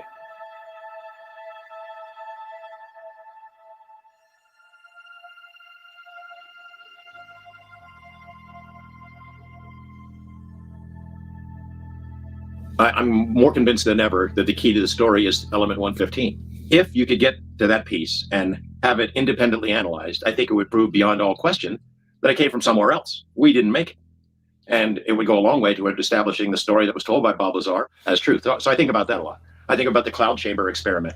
I get a lot of emails from people who say, oh, God, where's this video? You owe it to the world to show this video. Cough it up. And I tell them, look, I've looked for it. I've got all these boxes of crap and stuff and tape and news clippings, and I've looked for it, and I can't find it. But when somebody like you comes and talks to me about the Bob Lazar story, it gets the juices flowing again. I can't help it. I'm human, and right now I want to go find that tape.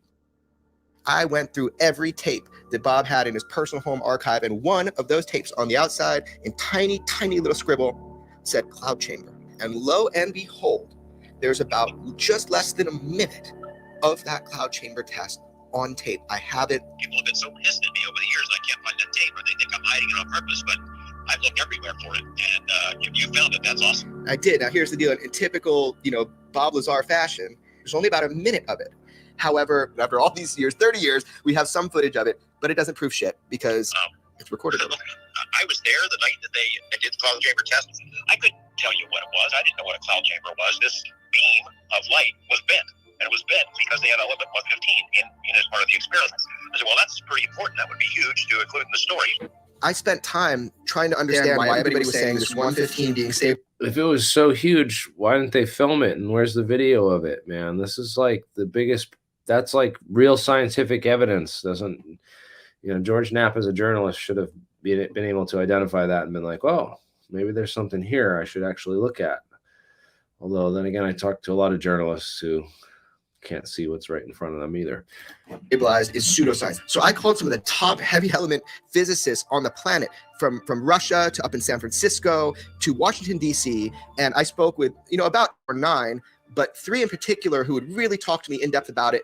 All of them across the board said you cannot rule out a stabilized version of element 115. In fact, that we believe it is theorized that it, in the island of stability, that it would and could and probably does exist. So their way of saying it is, we can't rule it out. So all these people saying that is pseudoscience. What Bob said about element 115, I wanted to find out, is it pseudoscience? And definitively, we cannot rule out a stabilized form of element 115. I'm sorry, it is not pseudoscience.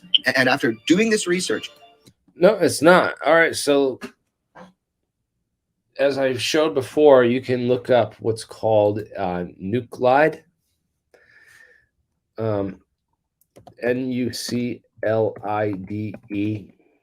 and type in chart, right? Nuclide chart, or table of nuclides. Here it is on Wikipedia, table of nuclides. And under this page, you can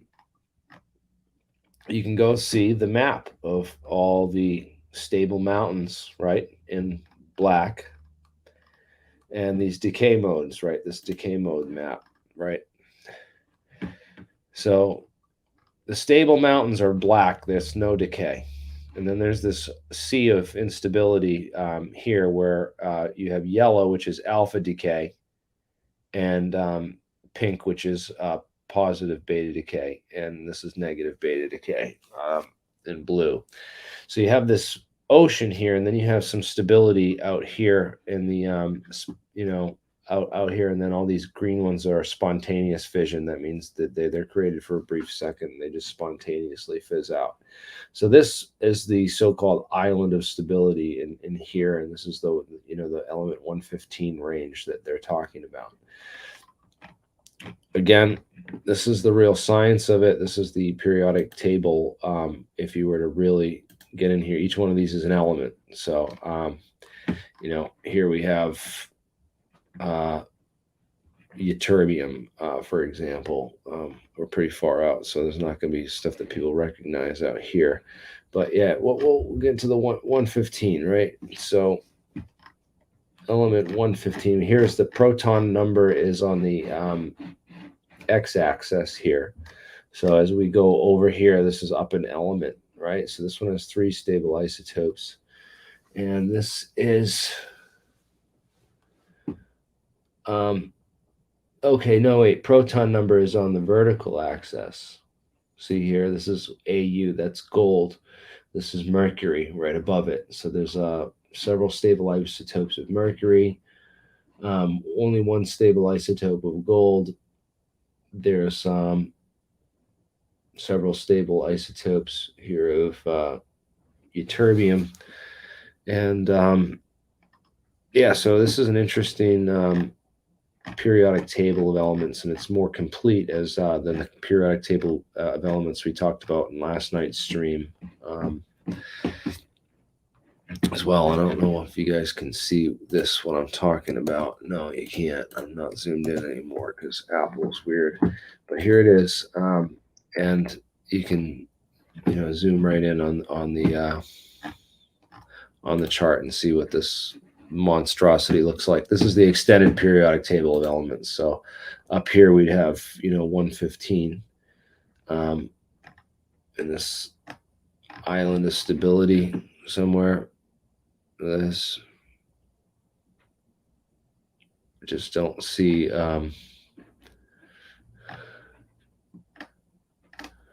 I don't see anything black that would show that, so we can't rule it out completely. I mean, we could discover, and there might be ways to, magnetically trap and isolate these things in a bottle that prevents them from decaying.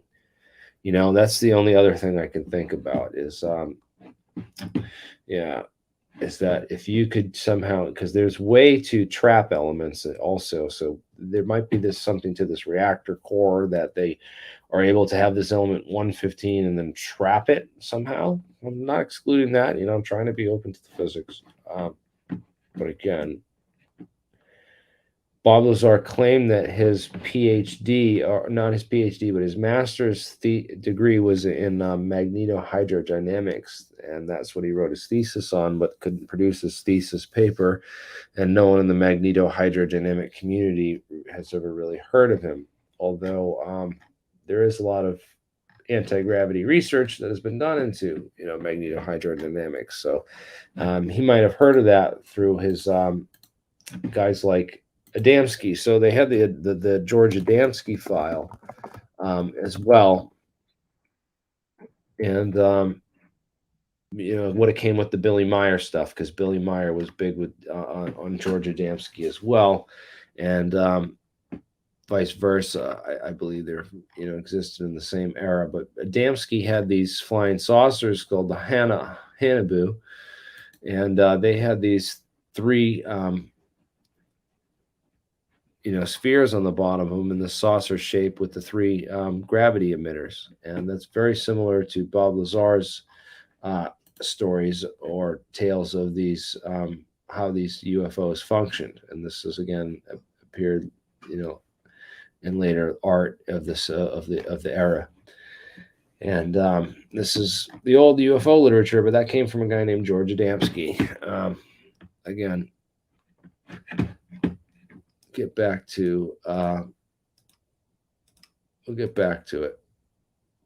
It's almost over. Does exist. So their way of saying is we can't rule it out. So all these people saying that is pseudoscience. What Bob said about element 115, I wanted to find out, is it pseudoscience? And definitively, we cannot rule out a stabilized form of element 115. I'm sorry, it is not pseudoscience. And after doing this research, that argument no longer holds water. makes perfect sense that it could be stable, and scientists have said it for a long time. So of course you can't rule it out. Again, if you want to disbelieve Bob, if you want to cross him off the list and say he's a fraud, then your research goes 1 inch deep and you say element 115 as he described it can't exist, and then move on. If you want to be honest about it and dig further into it and understand it, then you're going to find out that, in fact, what Bob says does make sense. It can't be true.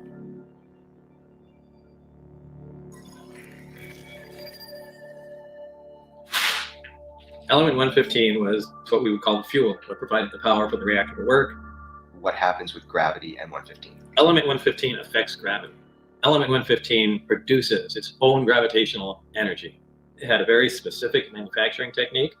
I don't really know how that information came to be. Its code name was LA-1000. That's what it was referred to off-site. Its purpose was supposed to be, again, this is just a code and deception, was supposed to be an advanced armor.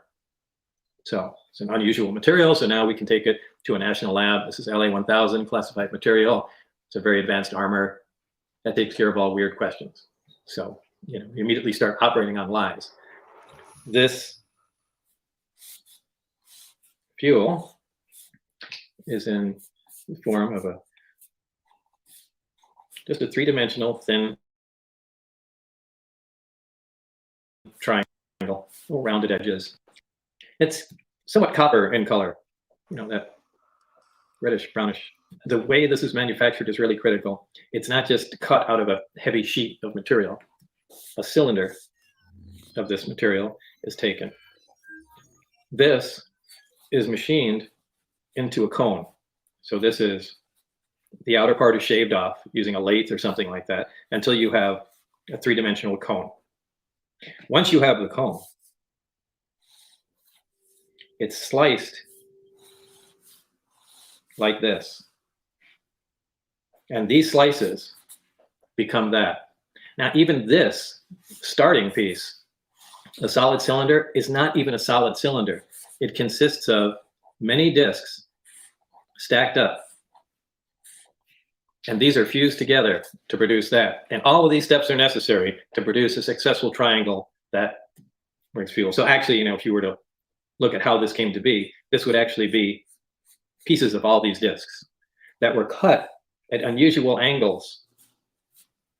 Now, apparently, if you don't do all this, that doesn't work. So unfortunately, that's the extent of my knowledge on this. This makes no sense anywhere, but that's what it takes for it to operate. Now, with the alien technology that was present in the craft, it takes that base.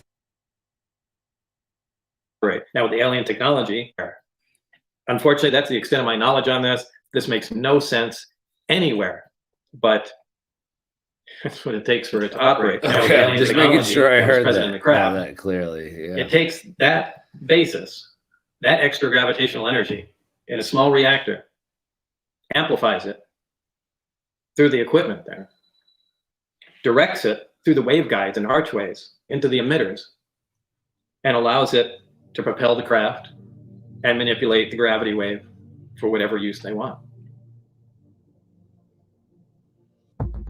How can this be true? I don't believe a word of this. Do you expect people to believe this? No, I'm not going to change anyone's mind. That's not my intention. I'm just relaying the experience, the job that I went through. It is a fantastic thing. It's a fantastic story. But it's true. It's true. These crafts came from another, not just another planet, another solar system entirely, extremely far away, and they're here.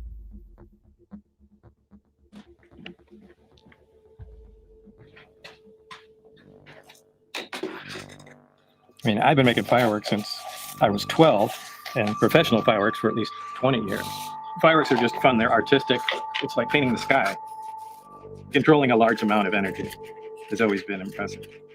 Since the New York Times story broke, since Lou Elizondo came forward and said those videos went public, the world is now talking about UFOs in a more serious vein. I think that's a good thing, and I think it reflects positively on Bob Lazar's story, and I hope that the world will take another look at it. Thus, the jet bike, the jet car. Yeah, to take, you know, a large amount of energy, which would normally be thought to be out of control, to take that and harness it and have it do what you want has always been impressive to me. The easy way out is to say he's a liar, he's making it up. It's hard to go ahead and accept the possibility that he's telling the truth. If I did not believe it, if I thought for a moment that he was lying about it, I'd be done with it. I wouldn't still be supporting it 30 years later. Your life has been under a microscope. Every word you said for 30 years recorded has been under a microscope, and that's affected you. Yeah, of course it has. It affects anybody. How has it affected you? In the way I talk and how much I do. I'd rather not, in a public forum, I'd rather just not say anything. Why do you think people are so obsessed with every word that you say about your experiences, working? They're just looking for a way to look for an inaccuracy and to be able to discount the whole thing. Oh, he said this one time and said it slightly different this time. Obviously he's making it up. No, that's just the first word that entered my mind. I don't put that much thought into it when I'm saying it. Look, as much as a lot of people hate it, this stuff really happened. I mean, if it bothers you, that's too bad. I think that's just hard for people to accept. I mean, so... Yeah, it would be... Look, I fully understand. I would feel the same way. I'm not sure I would believe my story. Boy, there's not enough evidence, but I couldn't discount it either. The fact is, the people that know him best believe him the most. I hope that one thing that comes across in your film is the real Bob. Once you get to know him, it becomes much more plausible as a story. He's not lying to his mom and his wife and all his friends. He's not lying to the UFO world either. You saw alien ships. Yeah. You worked on a gravity wave amplification system trying to figure it out. Right, a propulsion system and a power source that's completely unknown to mankind. And there's no way human beings could have made it. There's no way human beings could have made it under any circumstances, in any country, anywhere, period. And for 30 years, you are telling us the truth. You bet. This shit happened. You got it. The fact is that raid that happened in Michigan, that's a very dramatic and very important development. They weren't there looking for records about some customer he had a couple of years ago. They were looking for 115. When you bring 24 agents and investigators and a crime lab analysis, and you can bring people to duplicate the whole computers and all that stuff, they're looking for something else. Sure as hell are not looking for a minor receipt. People may not believe that 115 is real, but somebody does, because that's what they came to look for. If you want to cross it off and you don't want to believe it, fine. I don't care anymore whether people believe it or not. But Bob's telling the truth, and once you realize that, it changes everything for you. It changed everything for me.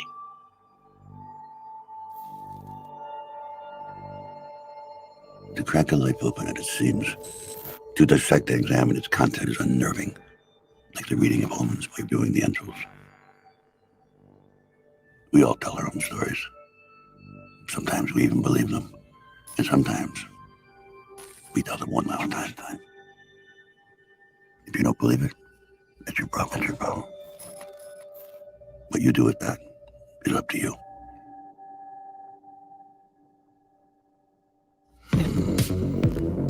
Well, I am telling the truth. I've tried to prove that. What's going on up there could be the most important event in history. You're talking about contact, physical contact and proof from another system, another planet, another intelligence. That's got to be the biggest event in history, period. And it's real. And it's real and it's there. And I had an extremely small part in it, but I'm convinced that what I saw is absolute proof of that. There is no way we could have created those systems. There's no way we could have made the discs, the power supplies, anything to go with. Lazar says he has no intention of going on any UFO lecture circuit. He's not looking to do any additional interviews. In fact, he wasn't too crazy about doing this one. He did it after certain unfavorable things started happening in his life, and he did it because he feels that whoever is running the show up at S4 is perpetrating a fraud on the American people and on the scientific community. We intend to have much more about this story, about the operation up there, on Monday and beyond. This is by no means the end of this series of reports. In fact, on Monday, including in our story there, support testimony from other people who say they have knowledge of the flying discs at the test site, and information from people who know Lazar very well and insist his story is true. If indeed they have these flying saucers, George, it seems like it'd be really hard to keep it so secret. Well, yeah, it would seem that way, except for as Lazar asked his superiors up there, they say it's the easiest secret in the world to keep. It's leaked out many times before and nobody believes it. What's the Navy saying about all of this? Well, of course, the Navy is supposed to have been his employer, and we have put some fairly pointed questions to them. Of course, number one, it may not be the Navy at all. Information is so compartmentalized up there, no one is exactly sure who is in charge. We have put the questions to several Navy departments. The answers thus far have been unsatisfactory. We've applied for more information through the Freedom of Information Act, and that information will be revealed on Monday as well. You believe his story, don't you? Yeah, I do. Yeah, I've got to know him pretty well over the last couple of months, and I believe he's telling the truth. Fascinating stuff. Thanks, George.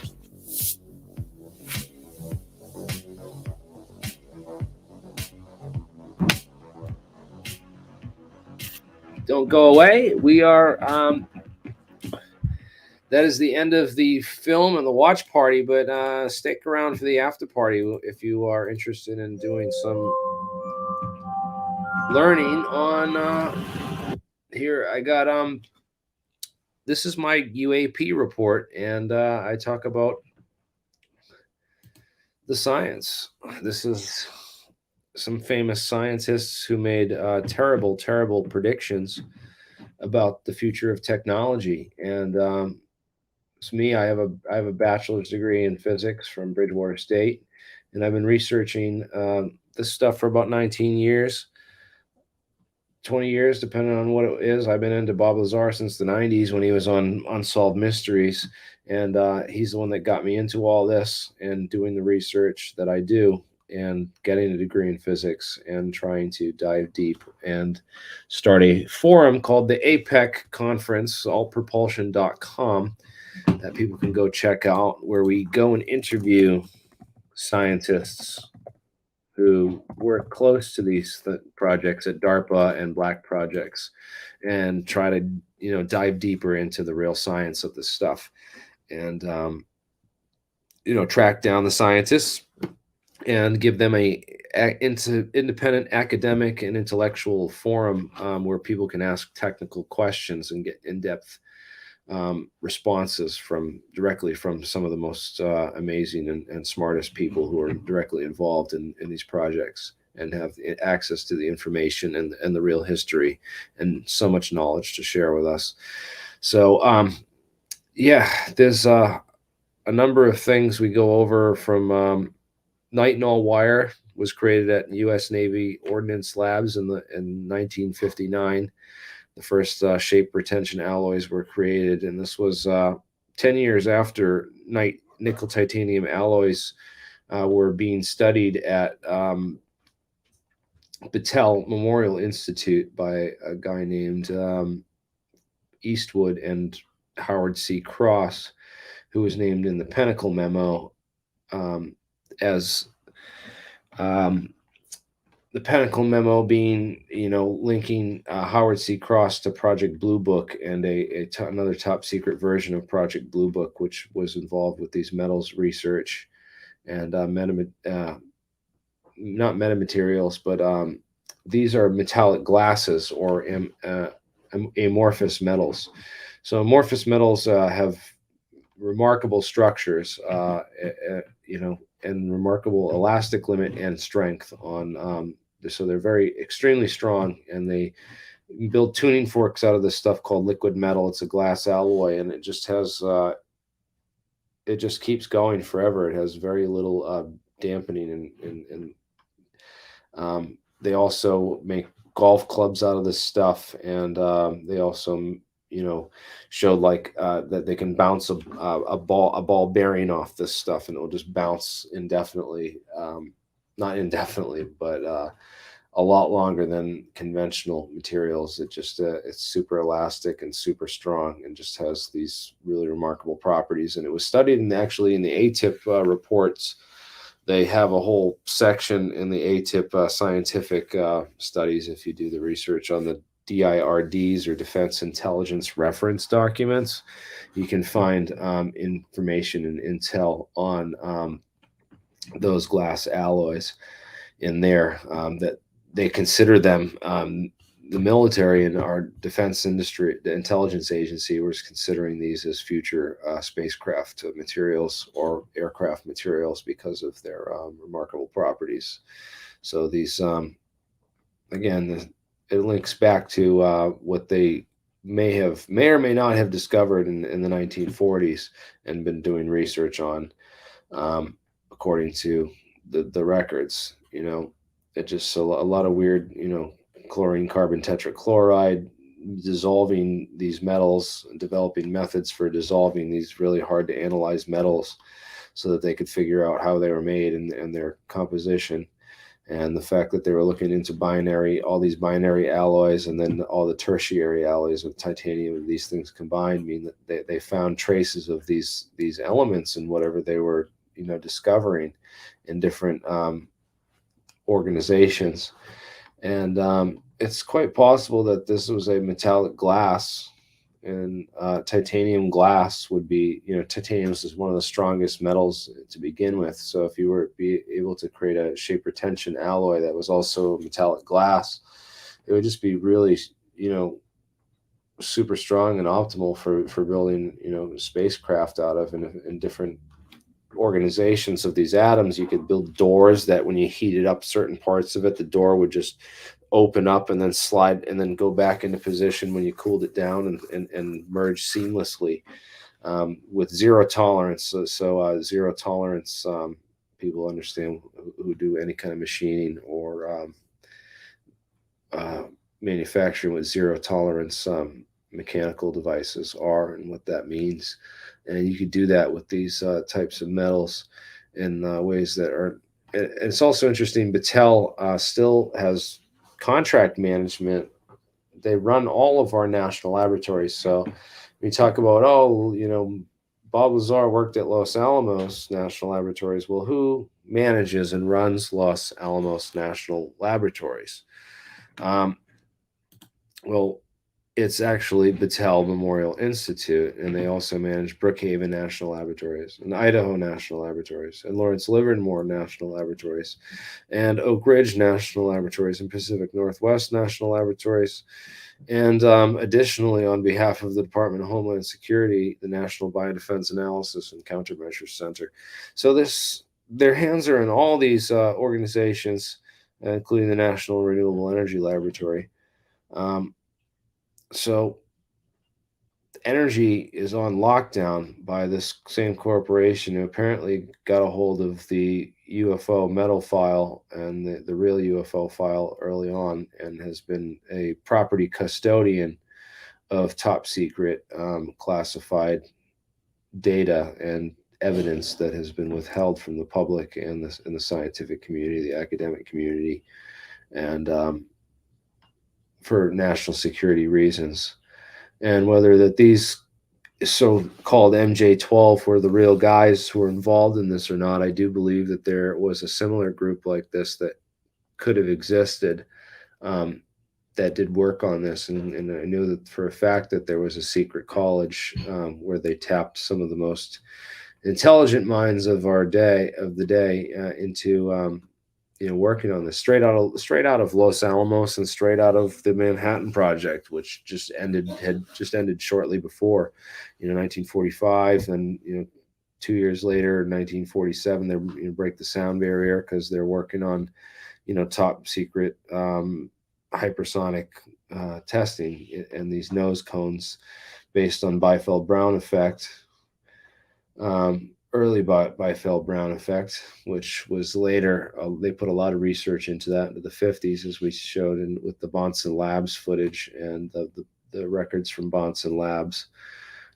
But Sarbacher says that he was asked about crash rumors and crash recovery rumors, and he said there's substantially correct. He said UFOs exist, and we have not been able to duplicate their performance. All we know is we didn't make them, and it's pretty certain that they didn't originate on Earth. The issue is so sensitive that it is classified 2 points higher even than the H-bomb. In fact, it is the most highly classified subject in the U.S. government at the present time, and Sarbacher refused to say more. So the H-bomb, of course, if you knew classification, the H-bomb, that was what Wheeler had worked on. John Archibald Wheeler, who we'll get into, and I'll talk about all these guys. John von Neumann, right after he had the highest security clearance of anyone at the Manhattan Project, and was involved in all the operations of that. And von Neumann would have been the guy that they brought out to a crash site like Roswell to kind of look at it and analyze it and figure out what was going on. And it's sort of interesting.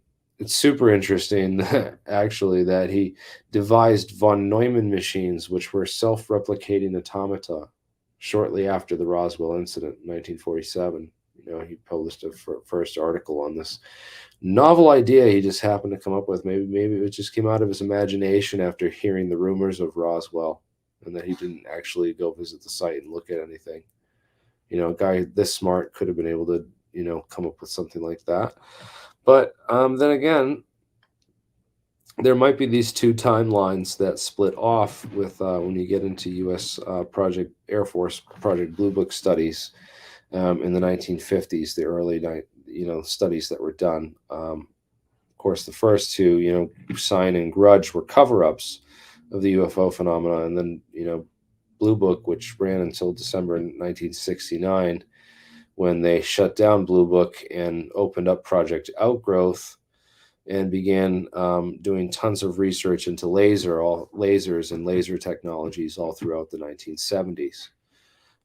So, we have the progression of laser technology from the development of the laser and the invention of laser and maser in the late 1950s to the building of the first working laser in the early 1960s, to a lot of covert and real secret laser research that went on during the 1960s in a place called Q Division at Lawrence Livermore National Laboratories, of which a lot is still classified, and a lot still isn't really well known about what they were doing and what some of the things that they were looking into and the experiments they were doing. But that continued and really went into full gear in the 1970s, when they apparently said that we need bigger and better lasers, and we have better ideas for building them now that we've learned from all of our mistakes and the engineering of laser physics. And we also have access to new, better materials as well, which can be used to make better, more powerful lasers. And also, lots of research that's been done into, nonlinear materials, these phase conjugate mirrors like barium titanate, which works as a metamaterial, and they use it as a radar absorbing paint or radar reflecting paint. It's what they paint the F-117 with, apparently. And other odd projects like Project Skyvault, which use directed energy microwave radiation to create a plasma bubble, which are supercavitates, and can literally suck the aircraft through an atmosphere, such as like water or air, or it can blast the air out in front of the craft for hypersonic flight. So that if you want to go hypersonic, one of the biggest problems is air resistance. And so they used to use this charged nose cone with the needle point that was on the tip of Chuck Yeager's X-1 when he broke the sound barrier. But in these things, they use this directed energy where they get rid of the nose cone entirely and just fly this thing through space. And these are laser powered MHD, magnetohydrodynamics, again, space generators for space applications. This is from the NASA technical papers that you can look up. Kantrowitz was, again, one of the guys that was involved in this 1971 Project Outgrowth and the report and everything, and a lot of the research that was done into scramjet and ramjet and all the hypersonic engines, until they realized that, forcing air through a jet turbine or, a restricted airflow nozzle, was just not the way to hypersonic flight, and that there were these limits in the calculable engineering of such jet engines and supersonic flow through them, and that they realized that the future was these smooth surface craft that could use these directed energy air spikes for hypersonic flow. And so this is basically like laser light craft, and this is exactly how UFOs would fly, or as the descriptions that were given, but for a lot of how they operate, especially if they're using lasers that can operate in the millimeter wave range or the terahertz gap, where that wavelength overlaps with the fundamental wavelength of the nucleus, or that limit in the smallness of the of nucleons, and you're actually tapping into the 0 point energy where the inertial stasis field is created. They can also use these lasers to take control of vehicles. They can make a plasma on the surface of an aircraft wing and make that wing lighter, or make the one wing heavier if they were to do it on the bottom. Interesting enough, there's some research being done with high-powered lasers. There was a recent article about this we covered on last night's show, about these laser cavity experiments where they pump lasers and create supercavitation. But supercavitation can also occur in just regular water with really fast torpedoes. Really fast propeller blades.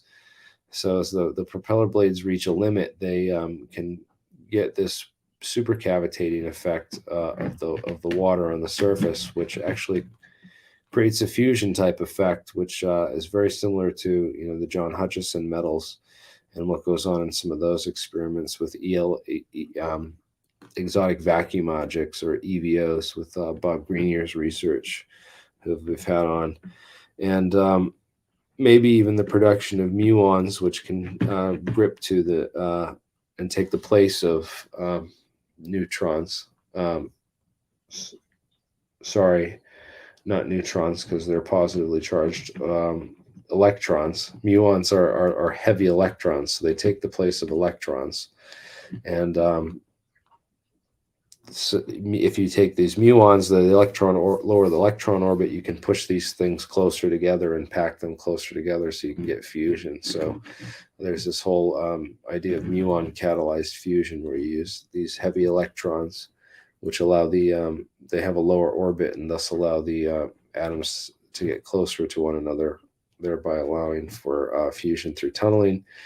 And there's a magic limit that the MIT and Caltech studies, which supposedly debunk cold fusion, didn't reach.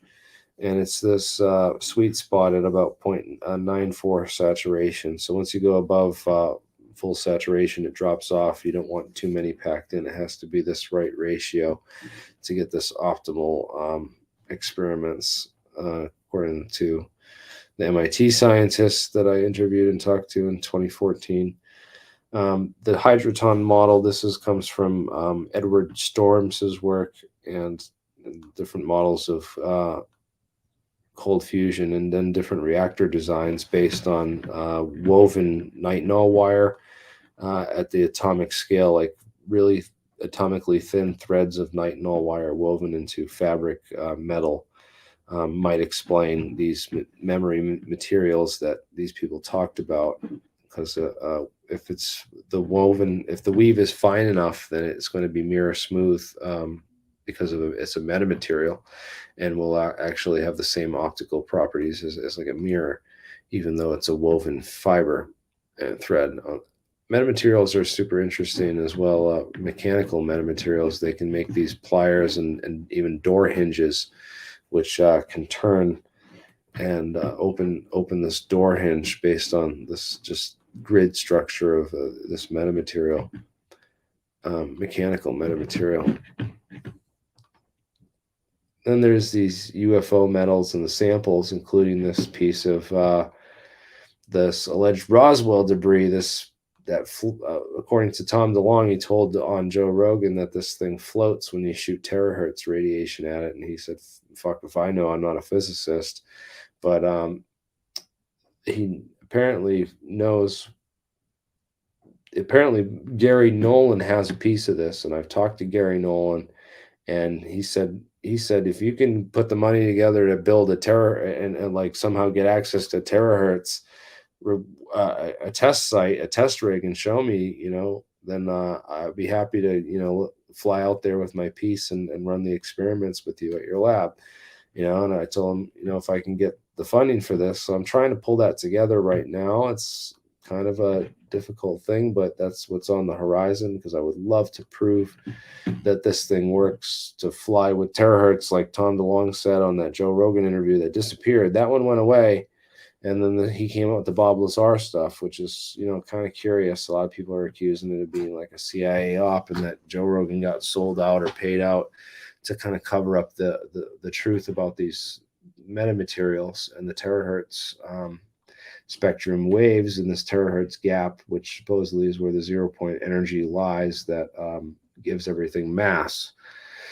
And that you can alter this and take away the mass, or, remove the Higgs boson interaction by using these pumped light into these metamaterials, which essentially is a dielectric between two mirrors. It's like a mirror plate, mirror with two like water. Like, think about the total internal reflection you get in sometimes on water, where you look at the surface of the water and you get the reflection off the surface. It's kind of like this cavity that you get this total internal reflection, so that once light gets trapped in that cavity, it really can't get out of that cavity, but you can pump it in externally from the outside like a one-way mirror. And so it basically captures and traps all that light in this cavity structure between these dielectrics in here, and you can pump it really, really heavily. And this might be a way to if you can pump enough light into this, then what it creates in the structure, the atomic structure or crystalline lattice structure of all these this metal as a solid, the representation of it is they use what are called excitons. Once the wave goes into this, it becomes an exciton. If it travels along the surface, it's called a plasmon, or a surface plasmon polariton, if you can get the surface waves going strong enough. And that's a big part of it. But there's also this middle part where you're pumping these cavities and producing polariton condensates in these cavities. And those polariton condensates can produce room temperature superconductors, and they can also, if we pump enough energy into them, theoretically, they could produce wormholes or ruptures in the space-time continuum around them. There's also these pellets that the UFOs apparently discharge. It's been documented in a number of documents. And it's believed that these materials may be the fuel source. Who knows? But there's some anomalous metals in the literature, and that need to be looked at more thoroughly. Quasi-crystals, super interesting. I first learned about them from a guy named Ed Fouché. Now, while T.D. Barnes claims that Bob Lazar never worked out at Area 51, well, he was there during that whole time period. He said, I asked him to look into Edgar Fouché, and his response was that he could neither confirm nor deny that Edgar Fouché worked out at Area 51. And I have that email on record. I can forward it to anyone who'd like to examine it, or ask him himself. He's still around, man. Interview T.D. Barnes if you're a journalist and you're serious about, really looking into this. And I'll give you a list of questions if you're serious about it. But yeah, this is my whole presentation. I talk about quasi-crystals, ordinary crystals, metallic glasses, and a whole bunch of the science that resisted this, and also where it's emerging as real science, and that it can do amazing things, including wind you up in prison for a year, like it did with our buddy out at Wright State University, who wrote his PhD thesis in non-destructive terahertz imaging for aerospace applications. So yeah, lots of cool stuff. And as I mentioned, that if this technology is real, and that MIT is really developing low-cost terahertz imaging cameras, then scratch lottery tickets might be obsolete within a couple of years, because they can just scan them through the paint layers with this terahertz aerospace applications technology. They can look right through the scratch ticket paint that's on a scratch ticket and see the numbers. So yeah, and then there's a whole bunch of science that you can really get into, and I have access to this thing if people want to look at it. But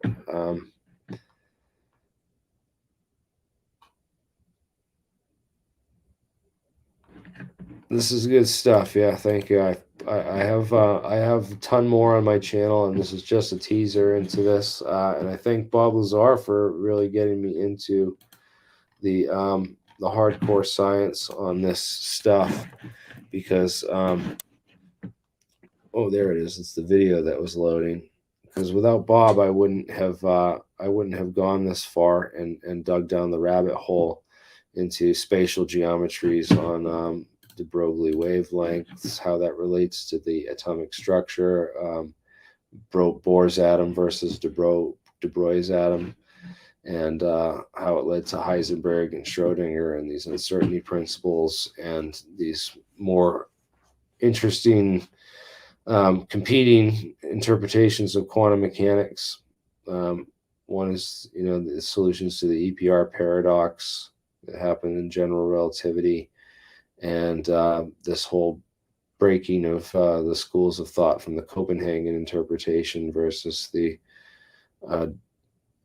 Bohm pilot wave interpretation of quantum mechanics, and some of the other more interesting interpretations of subquantum mechanics, like how the innate structure of quarks are constructed on the most basic level, and from knots and knot theory, as is the work of Louis Kaufman. And you have guys like Edward Mills Purcell. I mentioned him earlier during the stream. He worked on Project Rainbow for the CIA, which was one of the biggest anti-radar projects out at Area 51, and it was all based on this formula. And John Archibald Wheeler, again, I talked about him before, and I said he was one of the key guys. I mean, he worked on the H-bomb. He actually left H-bomb secrets on a train one time. And man, he was involved in a ton of stuff. If you really look into John Archibald Wheeler, he was an expert metallurgist. He was a Battelle contractor. One of his aides said that he was brought, like visits from these contractors from time, like it was classified, and they couldn't be around, and worked on a lot of really highly classified stuff during his time. He worked with Einstein, earlier years, and then taught Feynman as his PhD advisor at Princeton in his later years. Some of the rumors about the Philadelphia experiment might be based in some reality, with some confusion and also disinformation woven into the mix. As I talk about, I don't know about metals and people getting stuck in the halls or time traveling or any of that stuff, but certainly anti-radar Tesla coils being put on ships for anti-radar purposes, for degaussing ships and making them look invisible to enemy radar. And that might have attracted a lot of attention in the Philadelphia harbor there, and so they may have created some disinformation stories to try to work as cover or counterintelligence for what real information was leaking out through people like Gray Barker and other reporters of the time. Jessup, who wrote that book, he was counterintelligence for sure. CIA Project Rainbow, they had developed a number of anti-radar techniques, including these grid patterns, which led to the development or discovery of metamaterials. They mapped out the entire frequency of the spectrums and set up these this was part of the program that did the research into this to see what ones had to be blocked off for different purposes. So some of these are blocked off and it says for military purposes, And some of those are actually coincide with the bad frequencies that you can look up that do bad and harmful stuff to people, and they're blocked off so only the military can use them. Well, why is that? It's quite interesting because some of these have unknown effects. So there's a lot of them documented. If you want to do the research on it, you can, and you're into that kind of stuff. You can go into this website, I believe, and it's a research center in Germany that does RF testing for safety, and they have some documents which you can get into the bibliographies, and it gives you all the bad frequencies. Microwave auditory effect, that's the voice of God one that pumps you can pump microwaves that make you hear voices in your head. Really crazy stuff. It's all real. It's all documented, like, peer-reviewed journal sources on that website. So, go check it out. Then the barium titanate, the invisibility paint that I talked about, this early Vanta Black stuff, and they were burning it in pits and Fred Dunham got sick with it. He reported it and was involved in the big lawsuit against, the government for exposing them to that crap, barium and strontium and invisibility cloak materials that they were experimenting with at the time. Talk about metamaterials. They have, especially these Cairo metamaterials, super interesting. That's a whole nother field. Invisibility cloaks. Tons of research went on to this. These chromatic panelings. Ed Fouché talked about this back in 1998, and it just came out like 20 years later. But they were working on it for so long. And the whole quantum radar, that's counter invisibility technology, so they can actually see things that are invisible in the sky.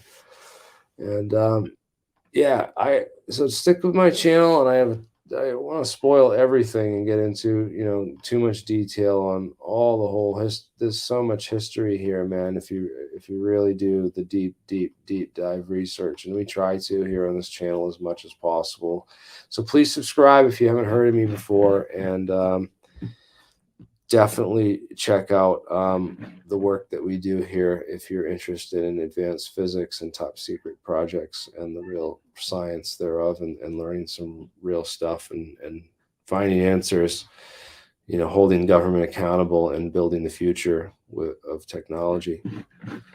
So thank you very much. Signing out from Providence, Rhode Island. The alien scientist, Jeremy Riss, your host. And if you guys want to hang out, join the party. Here's the StreamYard link. Peace. Have a good night.